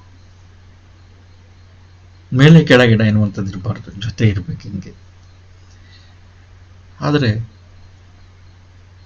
ಜಿಂಕೆ ಎಚ್ಚರವನ್ನು ತಂದ್ಕೊಳ್ತಾ ಇದೆ. ಮುಗ್ಧತೆಯಲ್ಲಿ ಮೈಮರೆತಿದ್ದಂಥ ಜಿಂಕೆ ವಾಸ್ತವಕ್ಕೆ ಬಂದಿದೆ, ಯೋಚನೆ ಮಾಡ್ತಾ ಇದೆ. ಹೆಂಗಿದೆ ನನ್ನ ಕಾಲು? ತನ್ನ ಕಾಲು ಮತ್ತೆ ಸಮಾಜದಲ್ಲಿರುವಂಥ ದುಡಿಯುವಂಥ ವರ್ಗದವರ ಸ್ಥಿತಿ ಎರಡನ್ನೂ ಕೂಡ ಕಂಪೇರ್ ಮಾಡ್ತಾ ಇದ್ದಾರೆ. ಒಣಗಿದ ಜೋಳದ ದಂಟಿನಂತ ಕಾಲು, ಮಮ್ಮಲ ಮರಗಿ ಕೊರಗುವ ಹೊತ್ತಿಗೆ ಹಿಂದೆ ಆರ್ಭಟಿಸಿತಲ್ಲ ಹುಲಿ. ಇನ್ನೊಂದು ಅಂಶ ಬರ್ತಾ ಇದೆ ಇಲ್ಲಿ, ಇನ್ನೊಂದು ವಿಷಯ.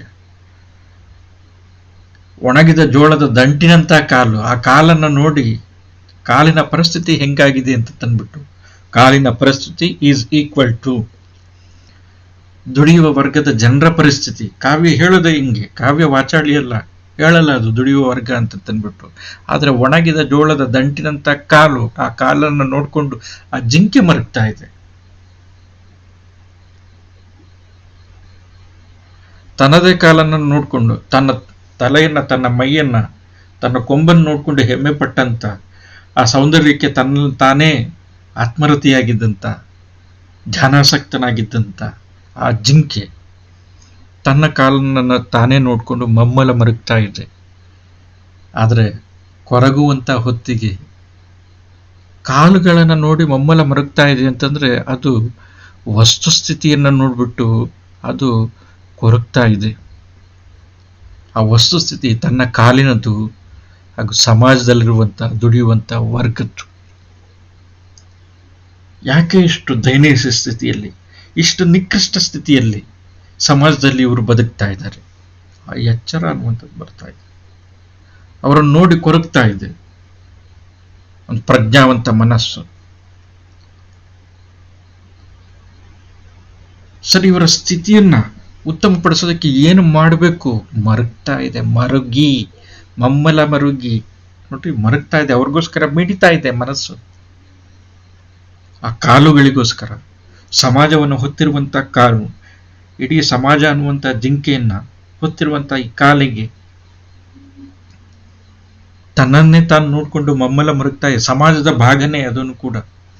ಜಿಂಕೆಯ ಭಾಗ ಹೇಗೆ ಕಾಲು, ಸಮಾಜದ ಭಾಗನೇ ಒಣಗಿದ ದಂಟಿನಂತ ಮುರುಟಿರುವಂತ ಆ ದುಡಿಯುವಂತಹ ವರ್ಗ. ಆ ದುಡಿಯುವಂತ ವರ್ಗವನ್ನ ಕಂಡು ಸಮಾಜದಲ್ಲಿರುವಂತ ಕೆಲವು ಪ್ರಜ್ಞಾವಂತ ಮನಸ್ಸು ಮಮ್ಮಲ ಮರುಗ್ತಾ ಇದೆ. ಸರಿ, ಇವ್ರಿಗೋಸ್ಕರ ಏನಾದರೂ ಮಾಡಬೇಕು, ಇವ್ರಿಗೋಸ್ಕರ ಏನಾದರೂ ಪ್ರಯತ್ನ ಮಾಡಬೇಕು, ಇವರ ಸ್ಥಿತಿ ಸುಧಾರಣೆಗೆ, ಇವರ ಸ್ಥಿತಿಯನ್ನು ಉತ್ತಮಪಡಿಸೋದಕ್ಕೆ ಏನಾದರೂ ಒಂದು ಕೆಲಸ ಮಾಡಬೇಕು ಅಂತ ಮಮ್ಮಲು ಮರಗಿ ಕೊರಗುವ ಹೊತ್ತಿಗೆ ಹಿಂದೆ ಆರ್ಭಟಿಸಿತ್ತಲ್ಲ ಹುಲಿ. ಹುಲಿ ಅಧಿಕಾರ, ಹಿಂದೆ ಆರ್ಭಟಿಸಿತ್ತಲ್ಲ ಹುಲಿ.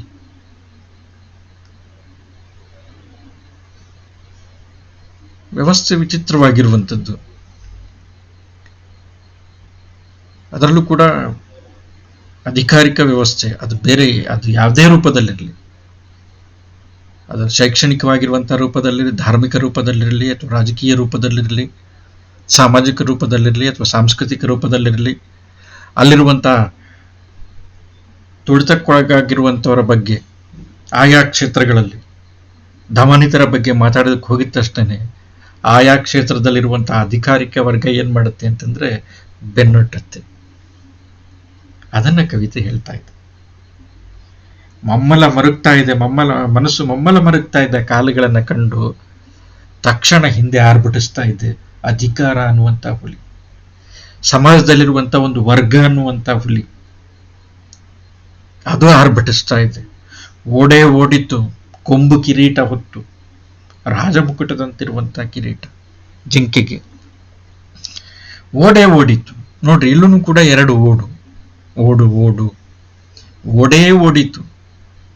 ಈಗ ಓಡ್ತಾ ಇರ್ಬೇಕಾದ್ರೆ ಆ ಇಡೀ ಜಿಂಕೆಯನ್ನ ಹೊತ್ಕೊಂಡು ಓಡ್ತಾ ಇರುವಂತದ್ದು ಯಾವುದು ಅಂತಂತಂದ್ರೆ ಜಿಂಕೆಯ ಭಾಗನೇ ಆಗಿರುವಂತ ಜಿಂಕೆಯ ಒಣಗಿದ ದಂಟಿನಂತಿರುವಂತ ಕಾಲುಗಳು. ಆ ಜಿಂಕೆಗೆ ಸೌಂದರ್ಯವನ್ನ ಕೊಟ್ಟಿರುವಂತ ರಾಜ ಮುಕುಟದಂತೆ ಇದ್ದಂತ ಆ ಕೊಂಬಿನ ಕಿರೀಟವನ್ನು ಕೂಡ ಹೊತ್ಕೊಂಡು ಹೋಗ್ತಾ ಇದೆ. ಅದರ ಭಾರವನ್ನು ಕೂಡ ಧರಿಸಿದೆ. ಯಾವುದು? ಒಣಗಿರುವಂತ ಮುರುಟಿದಂತ ಜೋಳದ ದಂಟಿನಂತ ಕಾಲು. ಓಡಿತು, ಕೊಂಬು ಕಿರೀಟ ಹೊತ್ತು ತಲೆ ಭಾರವೆನಿಸಿತೋ, ಜೋಲಿ ತಪ್ಪಿತೋ, ಜೋಲಿ ತಪ್ಪಿತೋ, ಗಿಡ ಮರಗಳ ಪೊದೆಯಲ್ಲಿ ಕೊಂಬು ಸಿಕ್ಕಿ ಮುರಿದೇ ಹೋಯಿತು. ಹುಲಿಯ ಕೈಗೂ ಬಾಯಿಗೂ ಸಿಕ್ಕೇ ಬಿಟ್ಟಿತು.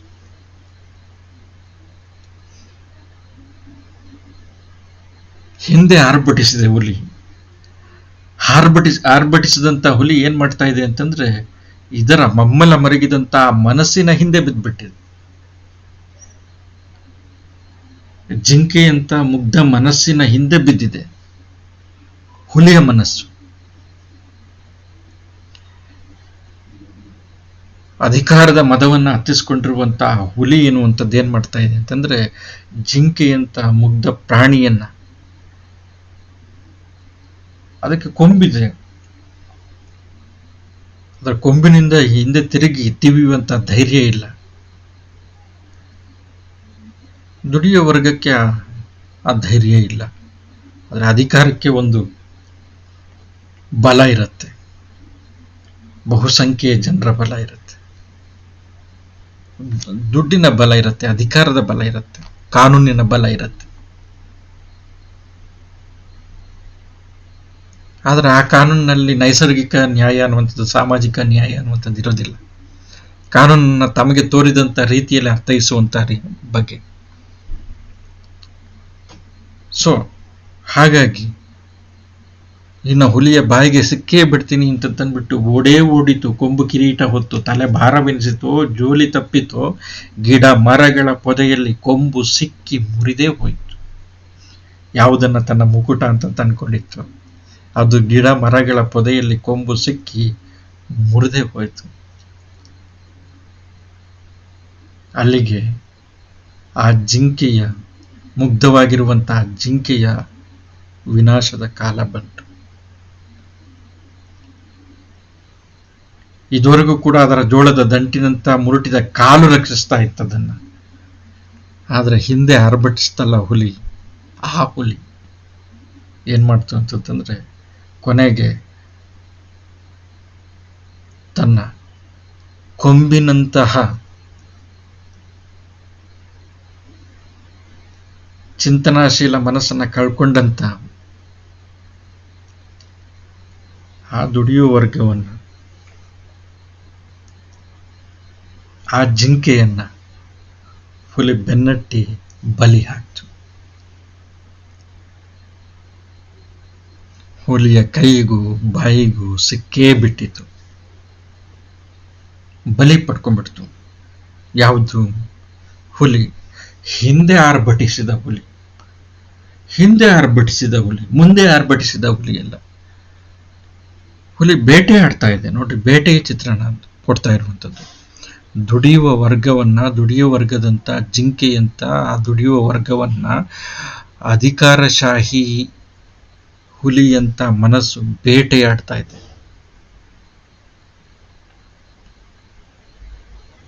ಹಿಂದೆ ಜಿಂಕೆಯ ಗಮನಕ್ಕೆ ಬರಲಾರದೆ, ಜಿಂಕೆ ನಿಶ್ಚಿಂತೆಯಿಂದ ಇದೆ, ತನ್ನ ಚಲುವಲ್ಲಿ ತಾನು ಧ್ಯಾನಾಸಕ್ತವಾಗಿದೆ.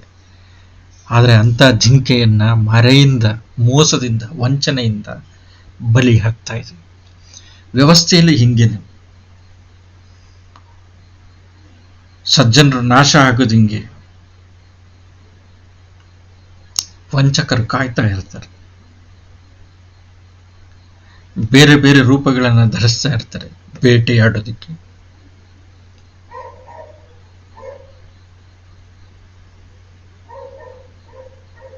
ಯಾರು ಅನ್ಯಾಯದ ಪರ ನಿಲ್ಲೋದಿಲ್ವೋ,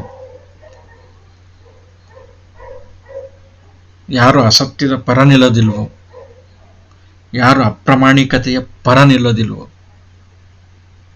ಪ್ರಾಮಾಣಿಕತೆಯ ಜೊತೆ ಇರ್ತಾರೋ, ನ್ಯಾಯದ ಜೊತೆ ಇರ್ತಾರೋ, ಸಮಾನತೆಯ ಜೊತೆ ಇರ್ತಾರೋ, ಸ್ವಾತಂತ್ರ್ಯದ ಜೊತೆ ಇರ್ತಾರೋ, ತಮ್ಮದೇ ಆಗಿರುವಂತಹ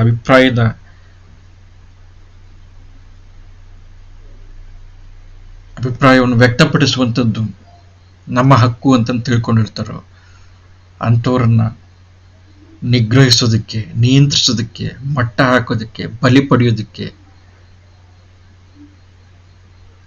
ಅಧಿಕಾರಶಾಹಿ ವಂಚಕ ಹುಲಿಯಂತ ಮನಸ್ಸು ಕಾಯ್ತಾ ಇರುತ್ತೆ. ಮತ್ತೆ ಇತಿಹಾಸ ಸಾಕ್ಷಿಯಾಗಿದೆ, ಅಂತ ಸಜ್ಜನರು ಬಲಿಯಾಗ್ತಾನೆ ಬಂದಿದ್ದಾರೆ.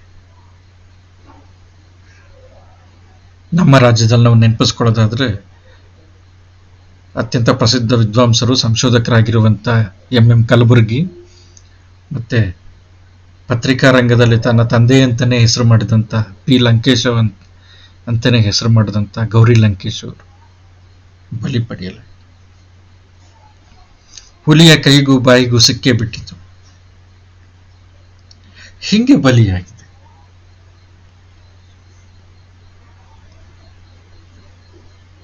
ಇದೇ ತರ ಪ್ರಾರಂಭದಲ್ಲಿ, ಕವಿತೆಯ ಪ್ರಾರಂಭದ ಸಾಲು, ತಲೆಯ ಚಿಪ್ ಎಗರಿ ಆ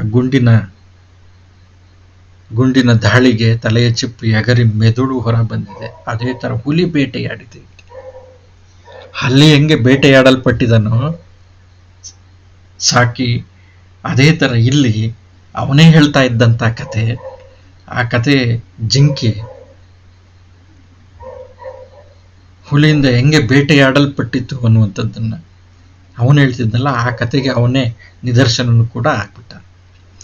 ನೀನು ಹೇಳುತ್ತಿದ್ದೆ, ನಿರೂಪಕ ಹೇಳ್ತಾ ಇದ್ದಾನೆ, ಸಾಕಿ ನೀನು ಹೇಳ್ತಾ ಇದ್ದೆ, ಕೊಂಬನ್ನೇ ಹರಿತ ಮಾಡಿಕೊಂಡು ಹುಲಿಗೆ ಮುಖಾಮುಖಿಯಾಗಿದ್ದರೆ ಹುಲಿ ಸಾಯುತ್ತಿರಲಿಲ್ಲವೇ ಎಂದು ನೀನು ಹೇಳ್ತಾ ಇದ್ದೆ. ಕೊಂಬನ್ನೇ ಹರಿತ ಮಾಡಿಕೊಂಡು ಎಷ್ಟು ಸುಂದರವಾಗಿದೆ ಅಂತಂತ ನೀನು ಅನ್ಕೊಂಡಿದ್ದೆ. ಆದರೆ ಆ ಕೊಂಬು ನಿನ್ನ ರಕ್ಷಣೆಗೂ ಕೂಡ ಆಯುಧ ಅಂತಂತ ನೀನು ಯಾಕೆ ತಿಳ್ಕೊಳ್ಳಿಲ್ಲ?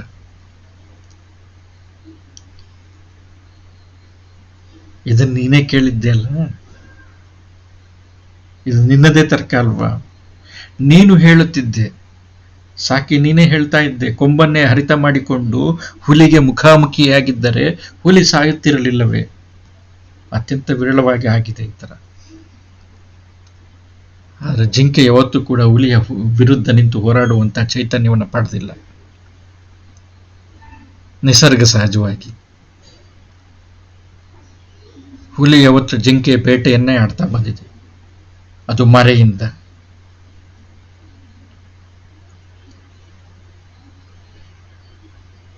ಅದು ಕೂಡ ಎಂತಹ ಜಿಂಕೆಯನ್ನ ಅಂತಂತಂದ್ರೆ ಮಮ್ಮಲ ಮರುಗುವ. ನೋಡ್ರಿ, ರೂಪಕಗಳನ್ನ ಅರ್ಥ ಮಾಡ್ಕೊಳ್ಬೇಕಾಗತ್ತಿಲ್ಲ. ಅತ್ಯಂತ ಸೂಕ್ಷ್ಮವಾಗಿ ಇದನ್ನ ಕವಿತೆಯನ್ನು ನಾವು ಪರಿಭಾವಿಸಬೇಕಾಗಿದೆ. ಮಮ್ಮಲ ಮರುಗುವ ಮನಸ್ಸು ಯಾವುದಿದೆ, ದುಡಿಯುವ ಜನಕ್ಕೋಸ್ಕರ ಮರುಗುವಂತ ಮನಸ್ಸು ಯಾವುದಿದೆ, ಅಂತ ಮನಸ್ಸನ್ನ ಹುಲಿ ಬೇಟೆಯಾಡ್ತಾ ಇದೆ. ಶ್ರಮಿಕರಿಗೋಸ್ಕರ, ರೈತರಿಗೋಸ್ಕರ, ಮಹಿಳೆಯರಿಗೋಸ್ಕರ, ಪರಿಸರವನ್ನು ಉಳಿಸುವಂತ ವ್ಯಕ್ತಿಗಳು ಯಾರಿದ್ದಾರೆ, ಅಂತ ಮಮ್ಮಲ ಮರುಗುವ ಮನಸ್ಸಿನವ್ರನ್ನ ಅಧಿಕಾರ ಅನ್ನುವಂತ ಹುಲಿ ಆರ್ಭಟಿಸಿ ಬೇಟೆಯಾಡತ್ತೆ. ನೀನು ಹೇಳುತ್ತಿದ್ದೆ, ಕೊಂಬನ್ನೇ ಹರಿತ ಮಾಡಿಕೊಂಡು ಹುಲಿಗೆ ಮುಖಾಮುಖಿಯಾಗಿದ್ದರೆ, ಎದುರಾಗಿದ್ರೆ ಹುಲಿ ಸಾಯುತ್ತಿರಲಿಲ್ಲವೇ ಎಂದು. ನಿನ್ನದು ತರ್ಕವೇ ಕುತರ್ಕವೇ? ಅಲ್ಲಿ ಕರ್ತವ್ಯ ಅಂತಂತಿದೆ, ಕರ್ತವ್ಯ ಅಲ್ಲ, ತರ್ಕ. ನೀನ್ ಹೇಳ್ತಾ ಇದ್ದಂಥದ್ದು ತರ್ಕನ ಅಥವಾ ಕುತರ್ಕನ? ಎಂದಾದ್ರೂ ಇದು ಸಾಧ್ಯ ಆಗಿದೆಯಾ?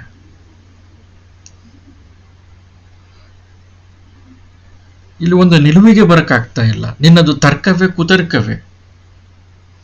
ಹಿಂದೆ ತಿರುಗಿ ತನ್ನ ಕೊಂಬಿನಿಂದ ಹುಲಿಗೆ ತಿವಿದಿದ್ರೆ ಹುಲಿ ಒಂದ್ಸತಿ ಯೋಚನೆ ಮಾಡ್ತಾ ಇತ್ತಲ್ಲ, ಯಾಕೆ ಮಾಡ್ಲಿಲ್ಲ ಜಿಂಕೆ ಹಂಗೆ? ತರ್ಕನ ಕುತರ್ಕನ? ಜಿಂಕೆ ಸಹಜವಾಗಿರುವಂತಹ ಮನೋಧರ್ಮ ಯಾವುದು? ಜಿಂಕೆಗೆ ಆ ತರದ ಶಕ್ತಿ ಇದೆಯಾ? ಇಡೀ ಜಿಂಕೆಗಳ ಬಳಗ ಹುಲಿಯನ್ನು ಎದುರಿಸೋದಕ್ಕೆ ಬರುತ್ತಾ? ಆದರೆ ಹುಲಿಯ ಬಳಗ ಬರುತ್ತೆ.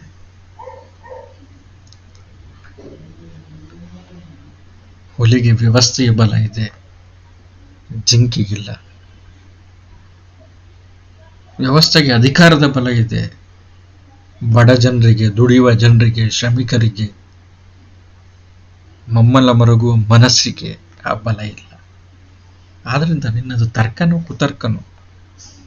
ವಸ್ತುಸ್ಥಿತಿಯನ್ನು ಅರ್ಥ ಮಾಡ್ಕೊಳ್ಬೇಕು. ಸಾಧ್ಯ ಇದೆಯಾ? ಒಂದು ತಿಳಿಯದೆ ಅನೇಕ ಬಾರಿ ನಾನು ಯೋಚಿಸಿದ್ದೇನೆ. ನೀನು ಹಿಂಗೆ ಹೇಳ್ತಾ ಇದ್ಯಪ್ಪ, ಹೌದು ಸರಿ. ಒಂದು ತಿಳಿಯದೆ, ಒಂದು ಅಂತಂತಿದ್ದೆ, ಒಂದು ತಿಳಿಯದೆ ಅನೇಕ ಬಾರಿ ನಾನು ಯೋಚಿಸಿದ್ದೇನೆ. ಏನು ನೀನು ಹೇಳ್ತಾ ಇದ್ದಂತ ಕತೆ ಅದು. ಕೊಲ್ಲುವುದು ಹುಲಿಯ ನಿತ್ಯ ಕಾಯಕ. ನೀನದೇ ಕತೆ ಇದು. ಕೊಲ್ಲುವಂಥದ್ದು ಹುಲಿಯ ನಿತ್ಯ ಕಾಯಕ. ಅದರ ಕೆಲಸನೇ ಕೊಲ್ಲುವಂಥದ್ದು. ಆಹಾರಕ್ಕಾಗೋ ವಿನೋದಕ್ಕಾಗೋ ನಿತ್ಯ ಕಾಯಕ. ಸಹಜವಾಗಿರುವಂತ ನಿಸರ್ಗದಲ್ಲಿರುವಂತ ಹುಲಿ ವಿನೋದಕ್ಕೋಸ್ಕರ ಕೊಲ್ಲೋದಿಲ್ಲ. ತಾನು ಕೊಲ್ಲಬೇಕಾಗಿರುವಂತ ಪ್ರಾಣಿಯ ಜೊತೆಗೆ ವಿನೋದ ಆಡತ್ತೆ. ವಿನೋದಕ್ಕಾಗಿ ಅದು ಕೊಲ್ಲಲ್ಲ. ಹಸುವನ್ನ ತೀರಿಸ್ಕೊಳ್ಬೇಕಾಗಿದೆ, ಅದೊಂದು ಪ್ರಾಣಿಯನ್ನ ಕೊಲ್ತಾ ಇದೆ. ಅರೆ ಪ್ರಾಣ ಮಾಡಿ ಅದು ಅದು ವಿನೋದ ಆಡತ್ತೆ. ಅದರ ವಿನೋದಕ್ಕಾಗಿ ಕೊಲ್ಲುವಂತ ಹುಲಿಗಳಿಲ್ಲ. ಇಲ್ಲ ಹೇಳ್ತಾ ಅದು. ಅದರ ಅಧಿಕಾರದ ಸ್ವರೂಪನೇ ಬೇರೆ. ಅದು ವಿನೋದಕ್ಕಾಗಿ ಕೊಲ್ಲುತ್ತೆ. ಕೊಲ್ಲುವುದು ಹುಲಿಯ ನಿತ್ಯ ಕಾಯಕ, ಓಡುವುದು ಜಿಂಕೆಯ ನಿತ್ಯ ಪ್ರಲಾಪ. ಕಾಯಕ ಅಂತ ಹೇಳ್ತೀವಿ. ಆ ಕಾಯಕದಲ್ಲಿ ಒಂದು ವ್ಯಂಗ್ಯ ಇದೆ. ಕಾಯಕ ಅಂತಂದ್ರೆ ದುಡಿದು ತಿನ್ನುವಂಥದ್ದು. ಹುಲಿ ಬೇಟೆಯಾಡ್ತಾ ಇದೆ. ಬೇಟೆಯನ್ನ ಕಾಯಕ ಅನ್ನಲ್ಲ. ಆದರೆ ಹುಲಿ ಹೊಟ್ಟೆಯನ್ನು ತುಂಬಿಸ್ಕೊಳ್ಳೋದಕ್ಕೆ ತಿಂದ ಪಕ್ಷದಲ್ಲಿ ಅದು ಕಾಯಕ ಆಗತ್ತೆ. ಆದ್ರೆ ಅಧಿಕಾರ ಅನ್ನುವಂಥ ಹುಲಿ ಮಮ್ಮಲ ಮರುಗುವ ಮನಸ್ಸನ್ನ ಕೊಲ್ಲುವಂಥದ್ದನ್ನ ಮಾಡಿಕೊಂಡ್ರು. ಅದು ನಿತ್ಯ ಕಾಯಕ, ನಿತ್ಯದ ರೂಢಿಯನ್ನ ಮಾಡಿಕೊಂಡ್ರೆ ಕಾಯಕ ಆಗಲ್ಲ, ದೌರ್ಜನ್ಯ ಆಗುತ್ತೆ. ಇಲ್ಲಿ ಹೇಳ್ತಾ ಇದ್ದಾನೆ ಯಾರು ಲೇಖಕರು ಅಥವಾ ನಿರೂಪಕರು, ತಿಳಿಯದೆ ಅನೇಕ ಬಾರಿ ನಾನು ಯೋಚಿಸಿದ್ದೇನೆ. ಕೊಲ್ಲುವುದು ಹುಲಿಯ ನಿತ್ಯ ಕಾಯಕ, ಓಡುವುದು ಜಿಂಕೆಯ ನಿತ್ಯ ಪ್ರಲಾಪ. ಓಡದೆ ಜಿಂಕೆ ನಿಲ್ಲುವುದಾದರೆ ನಿಲ್ಲಬೇಕು ನೀರಲ್ಲೇ.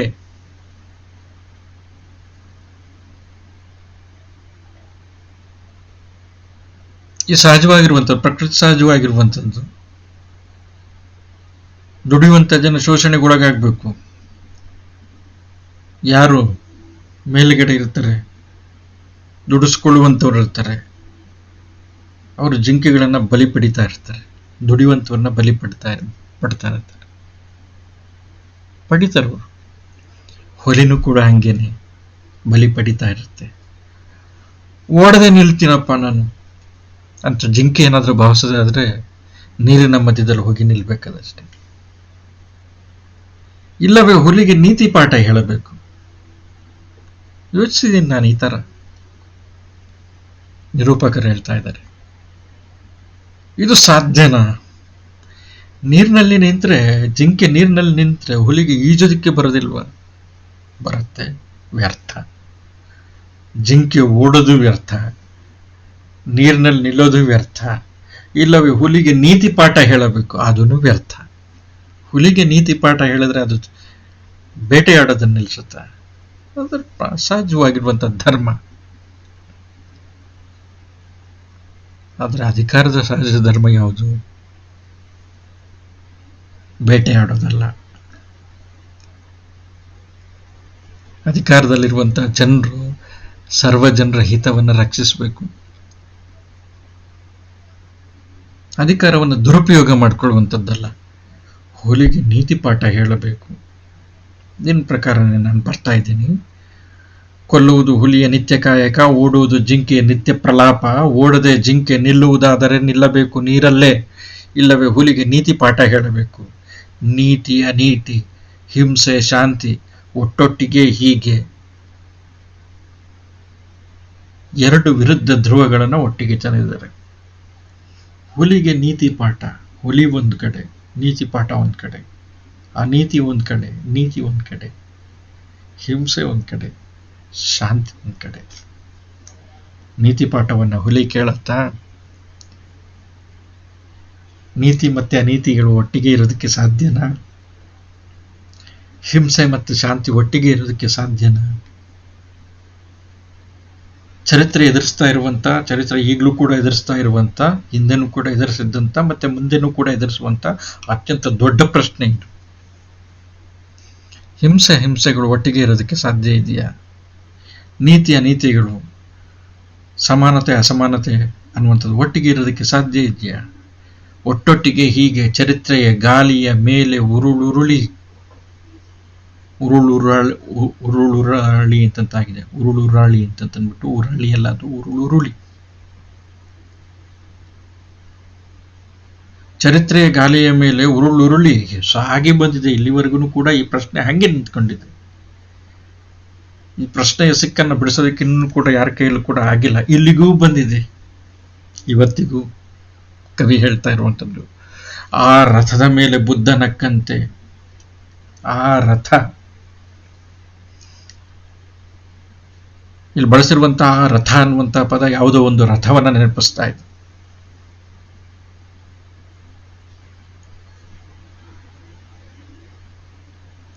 ಆ ರಥ ಅನೇಕ ಜನರ ಬಲಿ ಪಡೆಯೋದಕ್ಕೆ ಸಹ ಕಾರಣ ಆಯಿತು. ಆ ರಥ ಇಲ್ಲಿಗೂ ಬಂದಿದೆ. ಹಿಂಸೆಯ ಆ ರಥ. ಬುದ್ಧ ನಕ್ಕಂತೆ, ರಥದ ಮೇಲೆ ಬುದ್ಧ ನಕ್ಕಂತೆ. ಬುದ್ಧ ಸ್ಮೈಲ್ಸ್ ಅನ್ನುವಂಥದ್ದೊಂದು ನುಡಿಗಟ್ಟಾಗಿ ಹೋಗ್ಬಿಟ್ಟಿದೆ.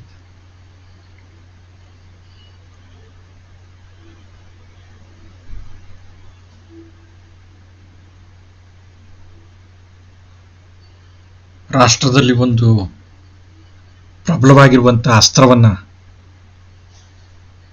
ಸ್ಫೋಟಿಸುವಂಥ ಪ್ರಯೋಗ ಮಾಡಬೇಕಾದ್ರೆ ಅದಕ್ಕೆ ಒಂದು ಕೋಡ್ ವರ್ಡನ್ನು, ಸಂಕೇತಾಕ್ಷರವನ್ನು, ಸಂಕೇತದ ಹೆಸರನ್ನು ಕೊಟ್ಟಿದ್ರು. ಬುದ್ಧ ನಕ್ಕ, ಬುದ್ಧ ಸ್ಮೈಲ್ಸ್ ಅಂತ.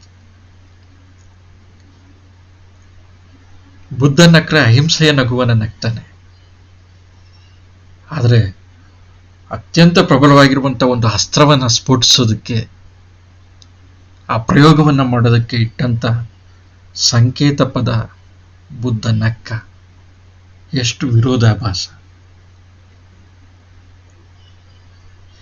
ಆ ರಥದ ಮೇಲೆ, ಆ ರಥದಲ್ಲಿ ಯಾರಿರ್ತಾರೆ? ಸಾಮಾನ್ಯವಾಗಿ ರಥದಲ್ಲಿ ಯಾರಿರ್ತಾರೆ? ದೇವತೆ ಇರ್ತಾರೆ. ದೇವತೆ ಎಲ್ಲರ ಕಲ್ಯಾಣವನ್ನು ಬಯಸ್ತಾ ಇರ್ತಾರೆ.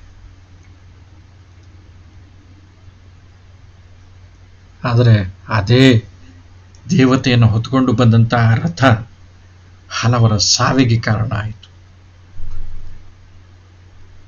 ಬುದ್ಧ ನಕ್ಕಿರುವಂಥದ್ದಿಲ್ಲಿ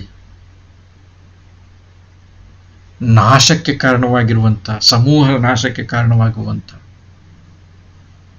ಭೀಕರ ನಾಶಕ್ಕೆ ಕಾರಣವಾಗುವಂಥ ಅಸ್ತ್ರದ ಪ್ರಯೋಗಕ್ಕೆ ಕಾರಣ ಆಯಿತು. ಎಷ್ಟು ವಿರೋಧಾಭಾಸ. ಗಾಂಧಿಯೂ ಮುಗುಳ್ ನಕ್ಕಂತೆ, ಗಾಂಧಿನೂ ಕೂಡ ನಕ್ಕಂತೆ. ಸಾಯ್ಬೇಕಾದ್ರೆ ಗಾಂಧಿನೂ ಕೂಡ ನಕ್ಕಿರಬೇಕು. ಹೇ ರಾಮ ಅಂತ. ಬಸವನು ಮಂಡೇಲನು ಯಾರಾದರೂ ನಕ್ಕಿದ್ದನ್ನು ನೀನು ನೋಡಿಲ್ಲ, ನಾನು. ಈ ಪ್ರಶ್ನೆ ಇಲ್ಲಿಗೂ ಕೂಡ ಬಂದಿದೆ. ಶಾಂತಿ ಮತ್ತೆ ಅಶಾಂತಿಯ ಪ್ರಶ್ನೆ, ಹಿಂಸೆ ಅಹಿಂಸೆ ಈ ಪ್ರಶ್ನೆ, ನೀತಿ ಅನೀತಿಯ ಪ್ರಶ್ನೆ ಇಲ್ಲಿ ತನಕನೂ ಕೂಡ ಬಂದಿದೆ. ರಥದ ಮೇಲೆ ಬುದ್ಧ ನಕ್ಕಂತೆ, ಹಿಂಗೆ ಬಂದಿದೆ.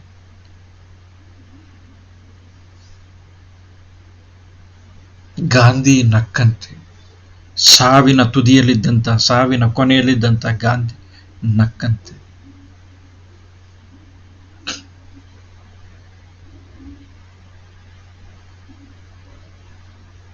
ದೇವಪುತ್ರನಾಗಿರುವಂಥ ಯೇಸು ಸಾವಿನ ಸಂದರ್ಭದಲ್ಲಿ ಶಿಲುಬೆಯ ಮೇಲೆ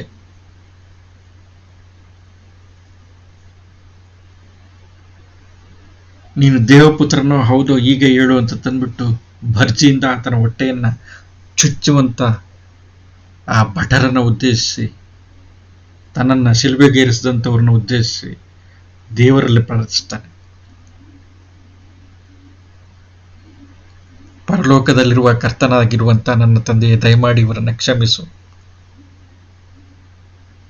ಇವರ ಅರಿಯರು ತಾವೇನು ಮಾಡುತ್ತಿರುವೆಂಬುದನ್ನು. ದಯಮಾಡಿ ಇವರನ್ನ ಕ್ಷಮಿಸು. ಯಾಕೆ ಅಂತಂದ್ರೆ ಇವರು ಗೊತ್ತಿಲ್ಲ ನಾವೇನ್ ಮಾಡ್ತಾ ಇದ್ದೀವಿ ಅಂತ ತಂದ್ಬಿಟ್ಟು. ಆಗ ಸಾವಿನ ಅಂಚಿನಲ್ಲೂ ಕೂಡ ಜೀಸಸ್ ಕ್ರೈಸ್ಟ್ ನಕ್ಕಿದೆ. ಗಾಂಧಿ ಸಾವಿನ ಅಂಚಿನಲ್ಲಿ ನಕ್ಕಿದೆ. ಬಸವನು ಮಂಡೇಲನು ಯಾರಾದರೂ ನಕ್ಕಿದ್ದನ್ನು ನೀನು ನೋಡಿಲ್ಲ, ನಾನು. ಬಸವನ ಜೀವನದ ಕೊನೆಗಾಲ ಹೆಂಗಾಗಿದೆ?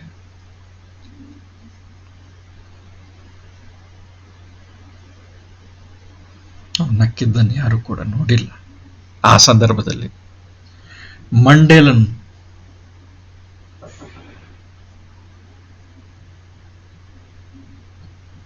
ಕರಿಯರ ಸ್ವಾತಂತ್ರ್ಯಕ್ಕೋಸ್ಕರವಾಗಿ ಕರಿಯರ್ಗೆ ಸಮಾನವಾಗಿರುವಂಥ ನಾಗರಿಕ ಹಕ್ಕುಗಳು ಸಿಗಬೇಕು ಅಂತ ತಂದ್ಬಿಟ್ಟು, ನೀಗ್ರೋಗಳಿಗೆ ನಾಗರಿಕವಾಗಿರುವಂಥ ಮಾನವ ಹಕ್ಕುಗಳು ಸಿಗಬೇಕು ಅಂತ ತಂದ್ಬಿಟ್ಟು ಸುಮಾರು 2 ದಶಕಗಳ ಮೇಲೆ ಸೆರೆಮನೆಯಲ್ಲೇ ಕೊಳೆದಂಥ, ಸೆರೆಮನೆ ವಾಸ ಅನುಭವಿಸಿದಂಥ ಮಂಡೇಲ ನಕ್ಕಿದ್ದನ್ನ ನಾನು ಕಂಡಿಲ್ಲ. ನೀನು ಕಂಡಿದೆಯೋ ಇಲ್ಲ ನನಗೆ ಗೊತ್ತಿಲ್ಲ. ಈ ಪ್ರಶ್ನೆ ಬಂದ್ಬಿಟ್ಟಿದೆ ಇಲ್ಲಿಗೆ. ನಕ್ಕಿದ್ರು ಅವ್ರು ಹೆಂಗೆ ನಕ್ಕಿರ್ಬೋದು? ಇದು ಪ್ರಶ್ನೆ.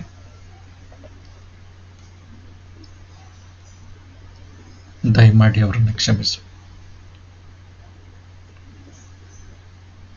ಕ್ರಿಸ್ತನ ನಗು, ಸಾವಿನಂಚಿನ ಕ್ರಿಸ್ತನ, ಸಾವಿನಂಚಿನ ಗಾಂಧಿಯ, ಸಾವಿನಂಚಿನ ಬುದ್ಧನು ಕೂಡ ಸಾಯ್ಬೇಕಾದ್ರೆ ನರಳಿ ಸತ್ತ. ಬಸವನು ಮಂಡೇಲನು ನಕ್ಕಿದ್ದನ್ನು ನೀನು ನೋಡಿಲ್ಲ, ನಾನು. ಸರ್, ಇವರಿಗೆ ವಿರುದ್ಧವಾಗಿರುವಂತ ಇನ್ನೊಂದು ವರ್ಗ ಇದೆ. ಇವರನ್ನು ಕೂಡ ಅದೇ ಗುರಿ ಎಡೆಗೆ ಸಾಕ್ತಾ ಇದ್ದಾರೆ. ಬುದ್ಧ ಯಾವ ಗುರಿಯ ಕಡೆಗೆ ಹೊರಟಿದ್ನೋ, ಗಾಂಧಿ ಯಾವ ಗುರಿಯ ಕಡೆಗೆ ಹೊರಟಿದ್ರು, ಬಸವ ಮತ್ತೆ ನೆಲ್ಸನ್ ಮಂಡೇಲ ಯಾವ ಗುರಿಯ ಕಡೆಗೆ ಹೊರಟಿದ್ರು ಅದೇ ಗುರಿಯ ಕಡೆಗೆ ಹೊರಟಿದ್ದಾರೆ. ಆದರೆ ಅವರು ಆ ಕಡೆಯಿಂದ ಬರ್ತಾ ಇದ್ದಾರೆ, ಅಹಿಂಸೆಯ ಮಾರ್ಗದಲ್ಲಿ. ಇನ್ನೊಂದು ಗುಂಪಿದೆ, ಇವರು ಕೂಡ ಅದೇ ಗುರಿಯ ಕಡೆಗೆ ಹೋಗ್ತಾ ಇದ್ದಾರೆ, ಈ ಕಡೆಯಿಂದ ಹೋಗ್ತಾ ಇದ್ದಾರೆ. ಇದು ಹಿಂಸೆಯ ಮಾರ್ಗ. ಮಾವತ್ ಸೆತುಂಗ್, ಚೈನಾದ ಕ್ರಾಂತಿಕಾರಿ ನಾಯಕ. ಅರ್ನೆಸ್ಟೋ ಚೆಗೆವಾರ್, ಮಾವೋ, ಚೆಗೆವಾರ್, ಸುಭಾಷ್, ಅಂಗುಲಿಮಾಲ ಗನ್ನು ತುಪಾಕಿಗಳೆದುರು ಒಂದು ಒಂಟಿ ಕೋಲು ತುಂಡು ಪಂಚೆ ಮಾಡಿದ್ದು ಕಣ್ಣ ಮುಂದಿಲ್ಲವೇ? ಇಲ್ಲಿ ಈ ಭಾಗದಲ್ಲಿ ಪದ್ಯ ಒಂದು ನಿರ್ಧಾರಕ್ಕೆ ಬರ್ತಾ ಇದೆ, ಕವನ ಒಂದು ನಿರ್ಧಾರಕ್ಕೆ ಬರ್ತಾ ಇದೆ.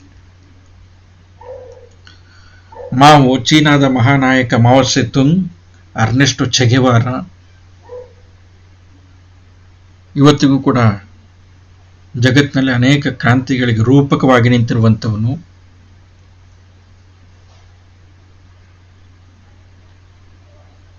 ಕ್ಯೂಬಾದಂತ ಒಂದು ಸಣ್ಣ ರಾಷ್ಟ್ರ, ಅದರ ಬಿಡುಗಡೆಗೆ ಹೋರಾಡಿ ಅದನ್ನು ಬಿಡುಗಡೆ ಸ್ವತಂತ್ರಗೊಳಿಸಿದಂಥವರು.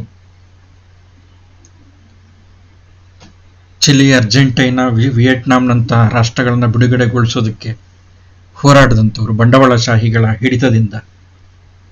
ಚೆಗೆವಾರ, ಸುಭಾಷ್, ನಮ್ಮ ದೇಶದವರೇ ಆಗಿರುವಂತಹ ಸುಭಾಷ್ ಚಂದ್ರ ಬೋಸ್ ಗನ್ನುಗಳನ್ನು ಇಟ್ಕೊಂಡು ಬ್ರಿಟಿಷರ ವಿರುದ್ಧ. ಅಂಗುಲಿಮಾಲ್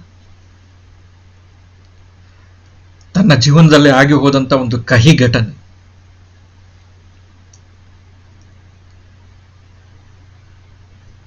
ಪ್ರಭುಶಂಕರ ಅನ್ನುವಂತ ಕುವೆಂಪುರ ನೇರ ಶಿಷ್ಯ ಸಣ್ಣ ಕಾದಂಬರಿಯನ್ನು ಬರೆದಿದ್ದಾರೆ, ಪ್ರೇಮ ಭಿಕ್ಷು ಅಂತ ತಂದ್ಬಿಟ್ಟು. ಅತ್ಯುತ್ತಮವಾಗಿರುವಂತಹ ಕಾದಂಬರಿ. ಆ ಸಣ್ಣ ಕಾದಂಬರಿ ಅಂಗುಲಿಮಾಲ್ನ ಜೀವನ ಇತಿವೃತ್ತವನ್ನು ಹೇಳುತ್ತದು.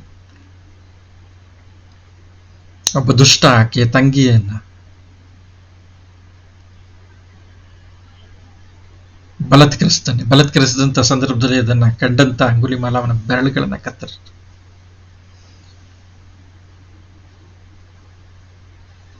ಮುಂದೆ ಅವನು ಅದನ್ನು ನಿರಂತರವಾಗಿ ಮಾಡ್ಕೊಳ್ತಾ ಹೋಗ್ತಾನೆ. ತನಗೆ ಯಾರು ಅನ್ಯಾಯವಂತರು ಅಂತ ಅನ್ಸುತ್ತೆ, ದುಷ್ಟರು ಅಂತ ಅನ್ಸುತ್ತೆ, ಅವರ ಕೈ ಬೆರಳುಗಳನ್ನು ಕತ್ತರಿಸುವಂತ ಕೆಲಸ. ಮಾವೋ ಸೆತುಂಗ್ ಒಂದು ಸಮಾನತೆಯ ಸಮಾಜವನ್ನು ತರಬೇಕು ಅಂತಂದ್ಬಿಟ್ಟು ಅವನೇನ್ ಮಾಡ್ತಾನೆ ಅಂತಾರೆ, ಕಮ್ಯುನಿಸ್ಟ್ ಸಮಾಜವನ್ನು ತರಬೇಕು ಅಂತಂದ್ಬಿಟ್ಟು ಗನ್ನನ್ನು ಇಟ್ಕೊಳ್ತಾನೆ. ಚೆಗೆವಾರ್ ಅದನ್ನ ಮಾಡ್ತಾನೆ. ಸುಭಾಷ್ ಭಾರತಕ್ಕೆ ಸ್ವಾತಂತ್ರ್ಯವನ್ನ ತಂದುಕೊಡೋದಕ್ಕೆ ಮಿಲಿಟರಿಯನ್ನ ಕಟ್ತಾರೆ. ಅಂಗುಲಿಮಾಲ ದುಷ್ಟರನ್ನ ನಿರ್ನಾಮ ಮಾಡಬೇಕು ಅಂತಂದ್ಬಿಟ್ಟು ಶಸ್ತ್ರವನ್ನು ಹಿಡಿತಾನೆ. ಗನ್ನು ತುಪಾಕಿಗಳೆದುರು ಒಂದು ಒಂಟಿ ಕೋಲು. ಇವರೆಲ್ಲ ಇದ್ದಾರೆ. ಇವರೆಲ್ಲ ನಂಬಿರುವಂತವರು ಹಿಂಸೆ ಎದುರುಗಡೆ ಅಹಿಂಸೆ ಅಲ್ಲ, ಅಹಿಂಸೆ ಎದುರುಗಡೆ ಹಿಂಸೆ. ಯಾರು ಹಿಂಸೆಯಿಂದ ನಮ್ಮನ್ನು ಎದುರಾಗ್ತಾರೋ ಅವರನ್ನ ಹಿಂಸೆಯಿಂದನೇ ಎದುರಿಸಬೇಕು ಅನ್ನುವಂತ ಒಂದು ನಿರ್ಧಾರವನ್ನು ಹೊಂದಿರುವಂತವ್ರು, ಅದು ಸರಿಯಾಗಿರುವಂತಹ ಮಾರ್ಗ ಅಂತ ನಂಬಿದಂಥವ್ರು. ಆದ್ರೆ ಒಂದು ವಿಷಯ ಸಾಕಿ ನೀನು ತಿಳ್ಕೊಬೇಕಾಗಿರುವಂಥದ್ದು, ನಾನು ಬಹಳ ದಿವಸಗಳಿಂದ ಯೋಚನೆ ಮಾಡಿದ್ದೀನಿ, ನಿರೂಪಕ ಹೇಳ್ತಾ ಇರುವಂಥದ್ದು. ಮಾವೋ, ಚೆಗೆವಾರ್, ಸುಭಾಷ್, ಅಂಗುಲಿಮಾಲ ಇವರ ಗನ್ನು ತುಪಾಕಿಗಳೆದುರು ಒಂದು ಒಂಟಿ ಕೋಲು ತುಂಡು ಪಂಚೆ ಮಾಡಿದ್ದು ಕಣ್ಣ ಮುಂದಿಲ್ಲವೇ? ಒಂದು ಒಂಟಿ ಕೋಲು, ಒಂದು ಬಿದಿರು ಕೋಲು ರೂಪಕ. ನಾನು ಅದಕ್ಕೆ ಹೇಳಿದ್ದು ಕವನ ರೂಪಕಗಳಲ್ಲಿ ಮಾತಾಡುತ್ತೆ ಅಂತ. ಒಂದು ಒಂಟಿ ಕೋಲು ಅಂತಂದ್ರೆ ಒಂಟಿ ಕೋಲನ್ನು ಹಿಡ್ಕೊಂಡಿರುವಂತವನು ಗಾಂಧಿ. ತುಂಡು ಪಂಚೆಯನ್ನ ಕಟ್ಕೊಂಡಿದ್ದಂಥವನು ಗಾಂಧಿ, ಮಹಾತ್ಮ. ಇವರ ಹಿಂಸೆಯನ್ನ ಎದುರುಗಡೆ ಇಟ್ಟರೆ ಅಹಿಂಸೆಯನ್ನ ಬಲವಾಗಿ ಪ್ರತಿಪಾದಿಸ್ತಾ ಇದ್ದಂತ ಗಾಂಧಿ.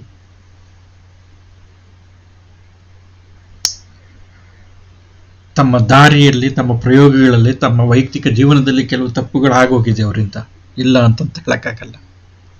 ಅದನ್ನು ಅವರು ತಮ್ಮ ಆತ್ಮಚರಿತ್ರೆ ಸತ್ಯದೊಂದಿಗಿನ ನನ್ನ ಪ್ರಯೋಗಗಳಲ್ಲಿ ಹೇಳ್ಕೊಂಡು ಇದ್ದಾರೆ. ಅಷ್ಟರ ಮಟ್ಟಿನ ಪ್ರಾಮಾಣಿಕತೆ ಬೇರೆಯವರ ಆತ್ಮಚರಿತ್ರೆಯಲ್ಲಿ ಇದೆಯೋ ಇಲ್ವೋ ಅನ್ನುವಂಥದ್ದು ಪ್ರಶ್ನೆ.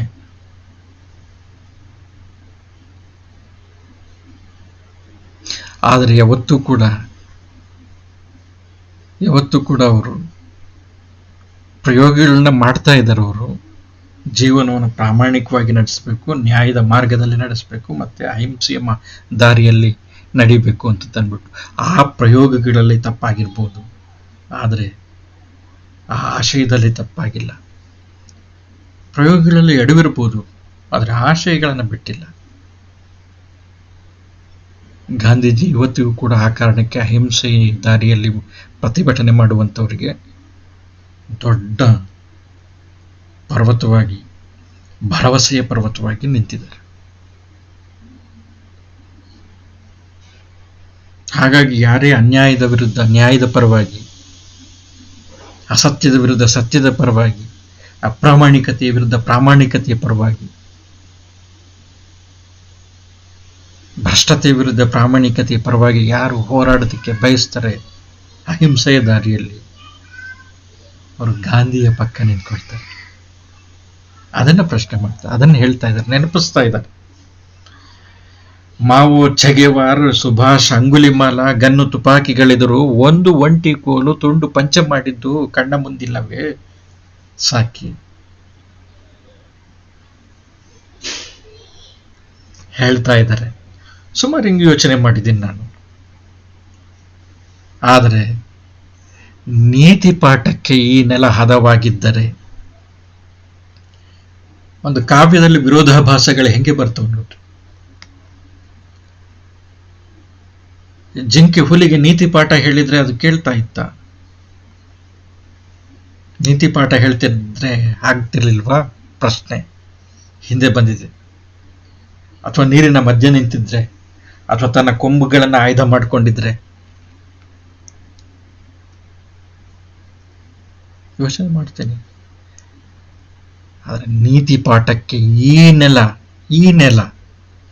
ಎನ್ನುವಂಥದ್ದು ಇದನ್ನು ಸ್ಪೆಸಿಫಿಕ್ ಆಗಿ ಹೇಳ್ತಾ ಇದೆ. ನಿರ್ದಿಷ್ಟತೆ ಎನ್ನುವಂಥದ್ದನ್ನು ಹೇಳ್ತಾ ಇದೆ ಆ ಶಬ್ದ, ಸರಿ, ಆ ಅಕ್ಷರ. ಈ ನೆಲ ಯಾವ ನೆಲ? ಗಾಂಧಿ ಇದ್ದ ನೆಲ, ಅಂಗುಲಿಮಾಲ ಇದ್ದ ನೆಲ, ಸುಭಾಷ್ ಇದ್ದಂಥ ನೆಲ, ಸಾಕಿ ಇದ್ದ ನೆಲ,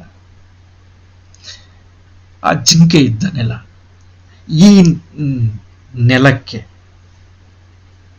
ಈ ನೆಲ ನೀತಿ ಪಾಠಕ್ಕೆ ಹದವಾಗಿದ್ದರೆ ಗಾಂಧಿ ಎದೆಗೆ ಗುಂಡು ಹೋಗುತ್ತಿರಲಿಲ್ಲ. ಅದು ಕರೆಕ್ಟ್ ಆಗಿರುವಂಥದ್ದು. ಹೋಗುತ್ತಿರಲಿಲ್ಲ ಅಂತಂತಲ್ಲ, ಹೋಗು, ಪ್ರವೇಶ ಮಾಡು. ಗಾಂಧಿಯ ಎದೆಗೆ ಗುಂಡು ಹೋಗುತ್ತಿರಲಿಲ್ಲ. ನಿನ್ನ ತಲೆಯ ಚಿಪ್ಪು ಕೂಡ ಗುಂಡು ಹೋಗುತ್ತಿರಲಿಲ್ಲ. ನೀತಿ ಪಾಠಕ್ಕೆ ಈ ನೆಲ ಹದವಾಗಿದ್ದರೆ. ನೋಡಿ, ಕಾವ್ಯದಲ್ಲಿ ಹಿಂದೆ ಒಂದು ಪ್ರಶ್ನೆ ಬಂದಿದೆ. ಏನು ಅಂತಂದ್ರೆ, ನೀನ್ ಮಾಡಿರುವಂಥದ್ದು ಸರಿನಾ? ಹಿಂದಿನ ಸಾಲುಗಳೇ ಹೇಳ್ತಾ ಇದೆ, ಒಂದು ಬಿದಿರಿನ ಕೋಲು ಮತ್ತೆ ತುಂಡು ಪಂಚೆ ಮಾಡಿರುವಂಥದ್ದು ನಿನ್ನ ಗಮನಕ್ಕೆ ಬರಲಿಲ್ವಾ? ನೋಡಿ, ಒಂದು ಒಂಟಿ ಕೋಲು ತುಂಡು ಪಂಚೆ ಮಾಡಿದ್ದು ಕಣ್ಣ ಮುಂದಿಲ್ಲವೇ? ಇದೆ, ಕಣ್ಣ ಮುಂದೆ ಇದೆ. ಆದ್ರೆ ಮರುಕ್ಷಣದಲ್ಲೇ ಕವಿ ಪ್ರಶ್ನೆ ಮಾಡ್ತಾ ಇದ್ದಾನೆ, ನೀತಿ ಪಾಠಕ್ಕೆ ಈ ನೆಲ ಹದವಾಗಿದ್ದರೆ ಗಾಂಧಿಯ ಎದೆಗೆ ಗುಂಡು ಹೋಗುತ್ತಿರಲಿಲ್ಲ. ನಿನ್ನ ತಲೆಯ ಚಿಪ್ಪು.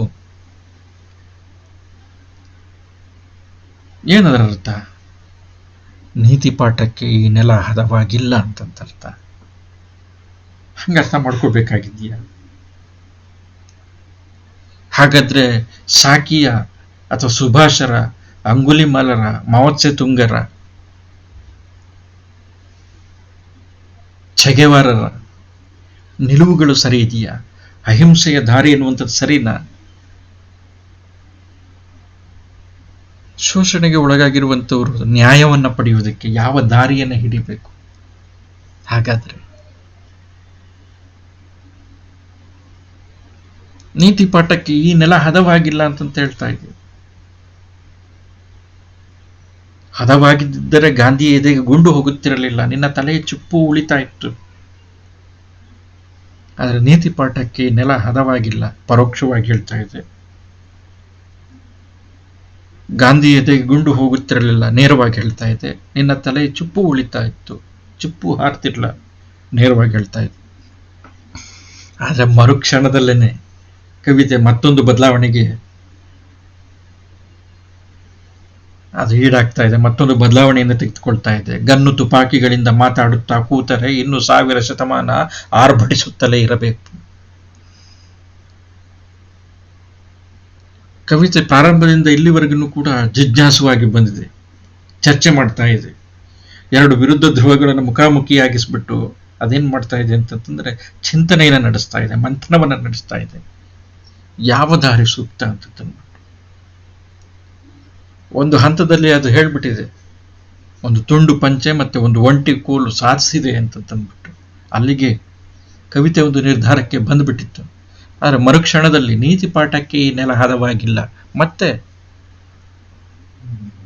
ಕವಿತೆ ತನ್ನ ದಾರಿಯಿಂದ ಮತ್ತೆ ಅದು ಒಂದು ಹೊರಳನ್ನ ಪಡಿತಾ ಇದೆ, ತಿರುವನ್ನ ಪಡಿತಾ ಇದೆ. ಆದರೆ ಮರುಕ್ಷಣದಲ್ಲಿ ಮತ್ತೆ ಇನ್ನೊಂದು ಅದು ಹಿಂದಿನ ನಿರ್ಧಾರಕ್ಕೆ ಅಂಟಿಕೊಳ್ತಾ ಇದೆ. ಗನ್ನು ತುಪಾಕಿಗಳಿಂದ ಮಾತಾಡುತ್ತಾ ಕೂತರೆ ಇನ್ನು 1000 ಶತಮಾನ ಆರ್ಭಟಿಸುತ್ತಾ ಇರಬೇಕು, ಉತ್ತರ ಸಿಗಲ್ಲ. ಹಿಂಸೆಯ ದಾರಿಯಲ್ಲಿ ನಾವು ಮುನ್ನಡೆದ್ರೆ ಉತ್ತರ ಅನ್ನೋದು ಸಿಗೋದಿಲ್ಲ. ಸೊ ಕವಿತೆ ಉದ್ದಕ್ಕೂ ಕೂಡ ಪ್ರತಿಪಾದಿಸ್ಕೊಂಡು ಬಂದಿರುವಂತಹ ಈ ಸಂಘರ್ಷದ ಬಗೆಹರಿಸಲಾಗದ ಬಿಡಿಸಲಾಗದ ಸಿಕ್ಕಿದೆಯಲ್ಲ, ಈ ಸಿಕ್ಕನ್ನು ಅವರು ಒಂದೇ ಮಾತಿನಲ್ಲಿ ಬಿಡಿಸುವಂತ ಪ್ರಯತ್ನ ಪಡ್ತಾರೆ. ಆದರೆ ಇದಿಷ್ಟು ಸರಳವಾಗಿದೆಯಾ ಅನ್ನುವಂಥದ್ದು ಪ್ರಶ್ನೆ. ಗನ್ನು ತುಪಾಕಿಗಳಿಂದ ಮಾತಾಡುತ್ತಾ ಕೂತರೆ ಇನ್ನು 1000 ಶತಮಾನ ಆರ್ಭಟಿಸುತ್ತಲೇ ಇರಬೇಕು, ಇದು ಉತ್ತರ ಅಲ್ಲ ಅಂತ ಹೇಳ್ತಿದ್ದಾರೆ. ಗನ್ನು ತುಪಾಕಿಗಳಿಂದ ಮಾತಾಡುವಂಥದ್ದು, ಗನ್ನು ತುಪಾಕಿಗಳಿಂದ ನ್ಯಾಯವನ್ನು ತರ್ತೀವಿ ಅನ್ನುವಂಥದ್ದು, ಗನ್ನು ತುಪಾಕಿಗಳಿಂದ ಸಮಾನತೆಯನ್ನು ತರ್ತೀವಿ ಅನ್ನುವಂಥದ್ದು ಉತ್ತರ ಅಲ್ಲ.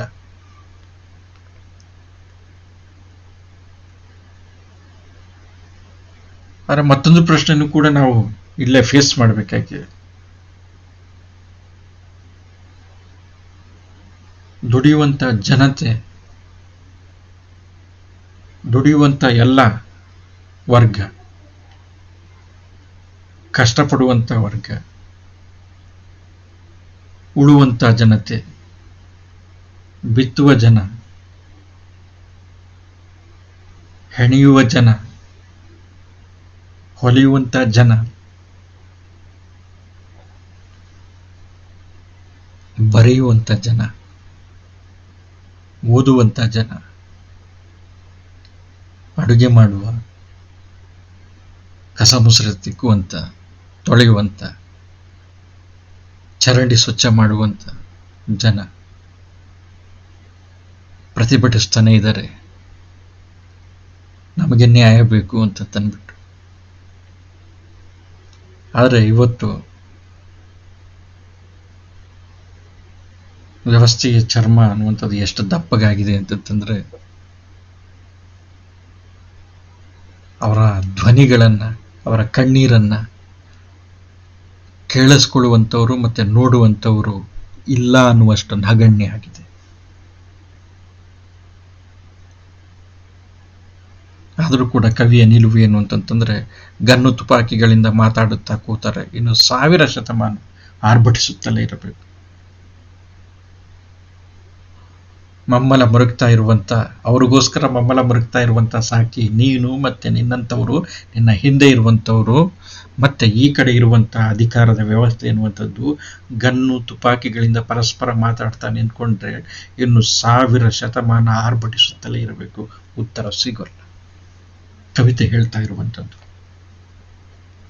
ಏನ್ ಮಾಡಬೇಕು, ಏನ್ ಮಾಡಬೇಕು ಅನ್ನುವಂಥದ್ದು ಪ್ರಶ್ನೆ.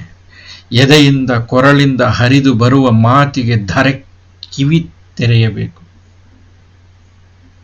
ಎದೆಯಿಂದ ಕೊರಳಿಂದ ಹರಿದು ಬರುವ ಮಾತಿಗೆ ಧರೆ ಕಿವಿ ತೆರೆಯಬೇಕು. ಈ ಭೂಮಿ ಎನ್ನುವಂಥದ್ದು ಕಿವಿ ತೆರಿಬೇಕು. ಏನ್ ಹೇಳ್ತಾ ಇದ್ದಾರೆ ಇಲ್ಲಿ? ಎದೆಯಿಂದ ಕೊರಳಿಂದ ಹರಿದು ಬರುವ ಮಾತಿಗೆ,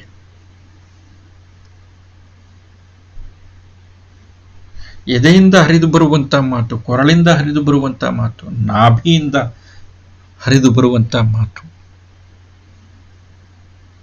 ತುಟಿಯಿಂದ ಅಲ್ಲ, ಕಂಠದ ಮೇಲ್ಭಾಗದಿಂದ ಅಲ್ಲ. ಲಿಪ್ ಸಿಂಪತಿ ಅಂತಂತದ್ದು ಕರಿತೀವಿ. ಇಂಗ್ಲಿಷ್ನಲ್ಲಿ ಒಂದು ಪದ ಇದೆ, ಲಿಪ್ ಸಿಂಪತಿ. ತೋರುಗಾಣಿಕೆಯ ಅನುಕಂಪ, ತೋರುಗಾಣಿಕೆಯ ಮಾತು, ಕೃತಕತೆ ಇರುವಂತ ಮಾತು, ಅದು ಸಹಜತೆ ಇರೋದಿಲ್ಲ. ಅದರಲ್ಲಿ ಅಂತರಂಗದ ಒಂದು ಭಾವತೀವ್ರತೆ ಅನ್ನುವಂಥದ್ದು ಇರೋದಿಲ್ಲ. ಅಂದರೆ ಎದೆಯ ಮಾತಿನಲ್ಲಿರುತ್ತೆ, ಕೊರಳಿನ ಮಾತಿನಲ್ಲಿರುತ್ತೆ, ಹೃದಯದ ಮಾತಿನಲ್ಲಿರುತ್ತೆ, ನಾಭಿಮೂಲದ ಮಾತಿನಲ್ಲಿರುತ್ತೆ. ಆ ನೋವಿನ ಧ್ವನಿಯ ಕೇಳುವಂಥದ್ದು. ಆ ಮಾತಿಗೆ ಧರೆ ಕಿವಿ ತೆರೆಯಬೇಕು. ಆ ಮಾತಿಗೆ ಇಡೀ ಭೂಮಿ ಕಿವಿ ತೆರೆದು ಕೇಳಬೇಕು. ಅಂಥವರ ಮಾತಿಗೆ, ಆ ಜಿಂಕೆಯಂಥವರ ಮಾತಿಗೆ, ಆ ಶೋಷಿತರ ಮಾತಿಗೆ, ಆ ಸಾಕಿ ಯಾರಿಗೋಸ್ಕರ ಮಮ್ಮಲ ಮರುಗ್ತಾ ಇದ್ದಾನೋ, ಅಥವಾ ಜಿಂಕೆ ಯಾರಿಗೋಸ್ಕರ ಮಮ್ಮಲ ಮರುಗ್ತಾ ಇದೆಯೋ, ಒಣಗಿ ಮುರುಟಿರುವಂತಹ ದಂಟಿನಂತ ಕಾಲಿಗೋಸ್ಕರ, ಕಾಲಿನಂತ ಜನಗಳಿಗೋಸ್ಕರ ಮಮ್ಮಲ ಮರುಗ್ತಾ ಇದೆಯೋ, ಅಂಥವರ ಧ್ವನಿ, ಆ ಗೋಳಿಡ್ತಾ ಇರುವಂಥವರ ಧ್ವನಿ, ಗೋಳನ್ನು ಹಾಡಾಗಿಸಿದಂಥವರ ಧ್ವನಿ, ಅಂಥವರ ಎದೆಯಿಂದ ಕೊರಳಿಂದ ಹರಿದು ಬರುವಂತ ಮಾತಿಗೆ ಇಡೀ ಧರೆ ಕಿವಿ ತೆರೆಯಬೇಕು. ಇಡೀ ಧರೆ, ಒಬ್ರು ಇಬ್ರು ಅಲ್ಲ, ಇಡೀ ಭೂಮಿ, ಇಡೀ ವ್ಯವಸ್ಥೆ, ಇಡೀ ಸಮಾಜ, ಇಡೀ ಅಧಿಕಾರ ವರ್ಗ ಕಿವಿ ತೆರೆಯಬೇಕು. ಹಾಗಾದಾಗ ಮಾತ್ರ ಗನ್ನು ತುಪಾಕಿಗಳು ಮೂಲೆ ಸೇರ್ತವೆ, ತುಕ್ಕಿ ಹಿಡಿತವೆ.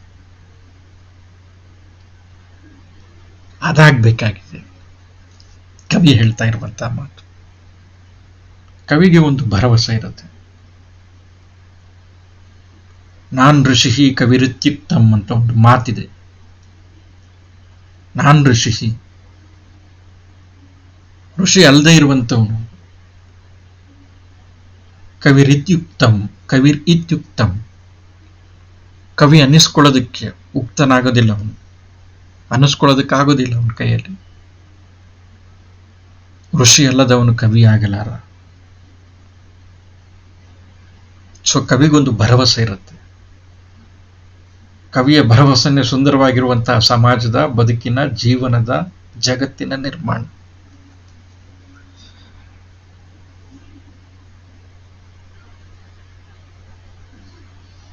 ಹಾಗಾಗಿ ಕವಿಯನ್ನ ಪ್ರತಿಸೃಷ್ಟಿಯನ್ನ ಮಾಡುವಂತವನು ಅಂತ ಕರೀತಾರೆ. ಸೊ ಕವಿಗೊಂದು ಭರವಸೆ ಇದೆ. ಈ ಹಿಂಸೆಯ ಆವರ್ತನಗಳು ಕೊನೆಗೊಳ್ತವೆ, ಹಿಂಸೆಯ ಶಬ್ದಗಳು ಕೊನೆಗೊಳ್ತವೆ, ಗನ್ನು ಗುಟುರುಗಳ ಶಬ್ದಗಳು, ಗನ್ನು ಮತ್ತೆ ಗುಟುರು, ಗುಟುರು ಹಾಕೋದು ಗೂಳಿಗಳು, ಪರಸ್ಪರ ಮಲೆತು ನಿಂತಿರುವಂತಹ ಗೂಳಿಗಳು, ಎದುರಾಗಿ ನಿಂತಿರುವಂತಹ ಗೂಳಿಗಳು, ನಾನು ಮೇಲೋ ಅಥವಾ ನೀನು ಮೇಲೋ ಅಥವಾ ನಿಂತಿರುವಂತಹ ಗೂಳಿಗಳು, ಗನ್ನುಗಳಿಂದ ಉತ್ತರವನ್ನ ಕಂಡುಕೊಂಡಿರುವಂಥವ್ರು ಜಗತ್ತಿನಲ್ಲಿ ಕಡಿಮೆ. ನಂತರ ಅದು ಬೇರೆ ರೀತಿ ಬದಲಾಗ್ಬಿಟ್ಟಿದ್ದಾವೆ. 2 ಮಹಾಯುದ್ಧಗಳನ್ನು ಕಂಡಿದ್ದೀವಿ ಗನ್ನುಗಳಿಂದ, ಅಸ್ತ್ರಗಳಿಂದ. ಸೊ ಗನ್ನು ಗುಟುರು ಇನ್ನು ಸಾಕು, ಲಾಲಿ ಹಾಡು ಈಗ ಬೇಕು. ಸರಳ ಸಿದ್ಧ ಸ್ವರೂಪದ ಒಂದು ಸೂತ್ರ ರೂಪದ ಪರಿಹಾರವನ್ನು ಇಡ್ತಾ ಇದ್ದಾರೆ. ಲಾಲಿ ಹಾಡು ಈಗ ಬೇಕು. ಲಾಲಿ ಹಾಡು, ಲಾಲಿ ಹಾಡು ಅನ್ನುವಂಥದ್ದು ಕೂಡ ಒಂದು ರೂಪಕ. ಲಾಲಿ ಹಾಡು ಅನ್ನುವಂಥದ್ದು ಮಮತೆಯಿಂದ ಕೂಟಿರುತ್ತೆ, ವಾತ್ಸಲ್ಯದಿಂದ ಕೂಟಿರುತ್ತೆ. ಹೃದಯ ತುಂಬಿತ ನಮ್ಮ ಮಗುವಿಗೋಸ್ಕರ ತಾಯಿ ಹಾಡುವಂತಹ ಹಾಡದು.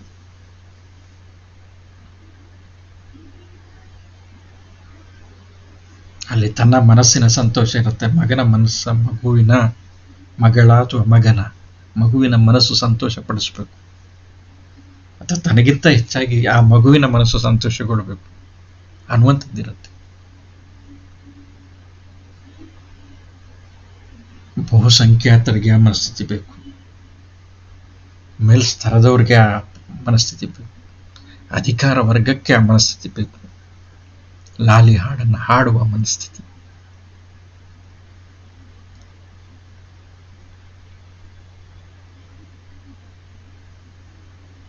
ಆ ನೋವಿನ ಹಾಡನ್ನು ಕಿವಿಯಾಗಿ ಕೇಳಬೇಕು, ನೋವಿನ ಧ್ವನಿಯನ್ನ ಕಿವಿಯಾಗಿ ಕೇಳುವಂತ ಮನಸ್ಥಿತಿ ಬೇಕು. ಆ ನೋವಿಗೆ ಪ್ರತಿಯಾಗಿ ಲಾಲಿ ಹಾಡನ್ನು ಹಾಡುವಂತ ಮನಸ್ಥಿತಿ ಬೇಕು. ಇಡೀ ಸಮಾಜಕ್ಕೆ, ಇಡೀ ವ್ಯವಸ್ಥೆಗೆ, ಇಡೀ ಅಧಿಕಾರ ವರ್ಗಕ್ಕೆ. ಆಗ ಸಾಕಿ ಅಂತವರು ಸಮಾಜದಲ್ಲಿ ಹುಟ್ಟಲ್ಲ. ಅವರು ಮತ್ತೊಂದು ರೂಪದಲ್ಲಿ ಸಮಾಜಕ್ಕೆ ಉಪಯುಕ್ತರಾಗ್ತಾರೆ. ಮಾವೋ ಸೆತುಂಗ್ ಅನ್ನುವಂಥವ್ರು ಹುಟ್ಟಲ್ಲ, ಅವರು ಮತ್ತೊಂದು ರೂಪದಲ್ಲಿ ಸಮಾಜಕ್ಕೆ ಉಪಯುಕ್ತರಾಗ್ತಾರೆ. ಛೆಗೆವಾರ ಅನ್ನುವಂಥವ್ರ ಅವಶ್ಯಕತೆ ಬೀಳೋದಿಲ್ಲ, ಅವರು ಮತ್ತೊಂದು ರೂಪದಲ್ಲಿ. ಅವರೊಬ್ಬರು ಡಾಕ್ಟರ್, ತಮ್ಮ ವೃತ್ತಿಯಿಂದ ಹಲವು ಜೀವಗಳನ್ನು ಉಳಿಸ್ತಾರೆ. ಸುಭಾಷ್ ಚಂದ್ರ ಬೋಸ್ ತಮ್ಮ ದಕ್ಷತೆಯಿಂದ, ಸಂಘಟನಾ ಶಕ್ತಿಯಿಂದ ರಾಷ್ಟ್ರವನ್ನು ಮುನ್ನಡೆಸ್ತಾ ಇದ್ದಾರೆ. ಅಂಗುಲಿಮಾಲ ಸಭ್ಯ ಮನುಷ್ಯನಾಗಿ ಉಳಿತಿರ್ತಾನೆ. ಅಂಥದ್ದಾಗಬೇಕು ಅಂತಂತಂದ್ರೆ ಧರೆ ಕಿವಿ ತೆರಿಬೇಕು.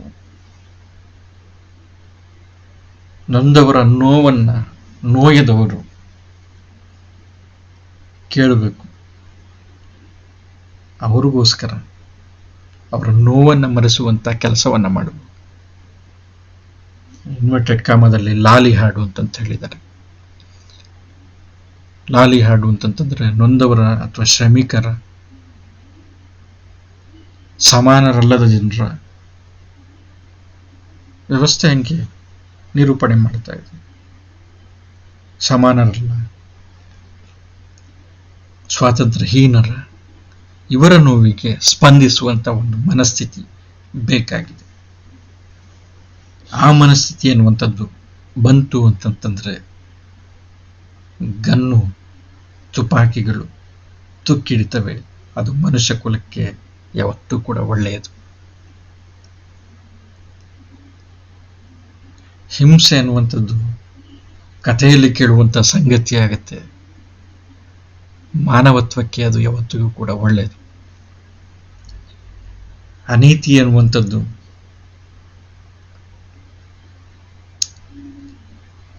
ನಮ್ಮ ಬದುಕಿನಲ್ಲಿ ಹುಡುಕ್ಬೇಕಾಗತ್ತೆ. ನಮ್ಮ ಮುಂದಿನ ಪೀಳಿಗೆಗೆ ನಾವು ಬಿಟ್ಟು ಹೋಗ್ಬಹುದಾಗಿರುವಂತ ಉತ್ತಮ ಸಮಾಜ ಈ ತರ ಇರುತ್ತೆ. ಅಂಥದಕ್ಕೆ ನಾವಿವತ್ತು ಪ್ರಯತ್ನ ಪಡಬೇಕಾಗಿದೆ. ಸಾಕಿ ಅಂಥದಕ್ಕೆ ಪ್ರಯತ್ನ ಪಟ್ಟ, ಆದರೆ ಅವನು ಹಿಡಿದಂತ ದಾರಿ ಅನುಸರಣ ಯೋಗ್ಯನ ಅನ್ನುವಂಥದ್ದು ದೊಡ್ಡ ಪ್ರಶ್ನೆಯಾಗಿದೆ. ಯಾಕೆಂತಂದ್ರೆ ಆ ದಾರಿಯಲ್ಲಿ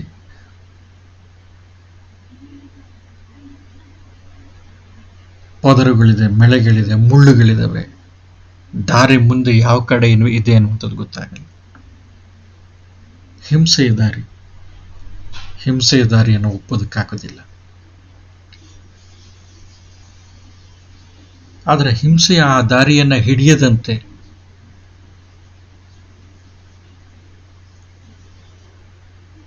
ಜನರು ತಾವು ಶೋಷಿತರಾಗಿದ್ದೀವಿ ಎನ್ನುವಂತ ಭಾವನೆ ಬರದಂತೆ ಜನರು ಸಂತೃಪ್ತಿಯಿಂದ ತಮ್ಮ ಬದುಕನ್ನ, ದೈನಂದಿನ ಬದುಕನ್ನು ಸಾಗಿಸುವಂತೆ ನಮ್ಮ ಸಮಾಜ, ನಮ್ಮ ವ್ಯವಸ್ಥೆ, ನಮ್ಮ ನಾಗರಿಕತೆ, ನಮ್ಮ ಸಂಸ್ಕೃತಿ, ನಮ್ಮ ಅಧಿಕಾರ ವ್ಯವಸ್ಥೆ ನೋಡ್ಕೊಳ್ಬೇಕಾಗಿದೆ. ನಾವು ವ್ಯವಸ್ಥೆಯನ್ನ ಹಿಂಗೆ ಕಟ್ಟಬೇಕಾಗಿದೆ. ಸೊ ಹಾಗಾಗಿ ಲೇಖಕರು ಹೇಳ್ತಾ ಇರುವಂತಹ ಮಾತು, ಗನ್ನು ಗುಟುರು ಇನ್ನು ಸಾಕು, ಲಾಲಿ ಹಾಡು ಈಗ ಬೇಕು.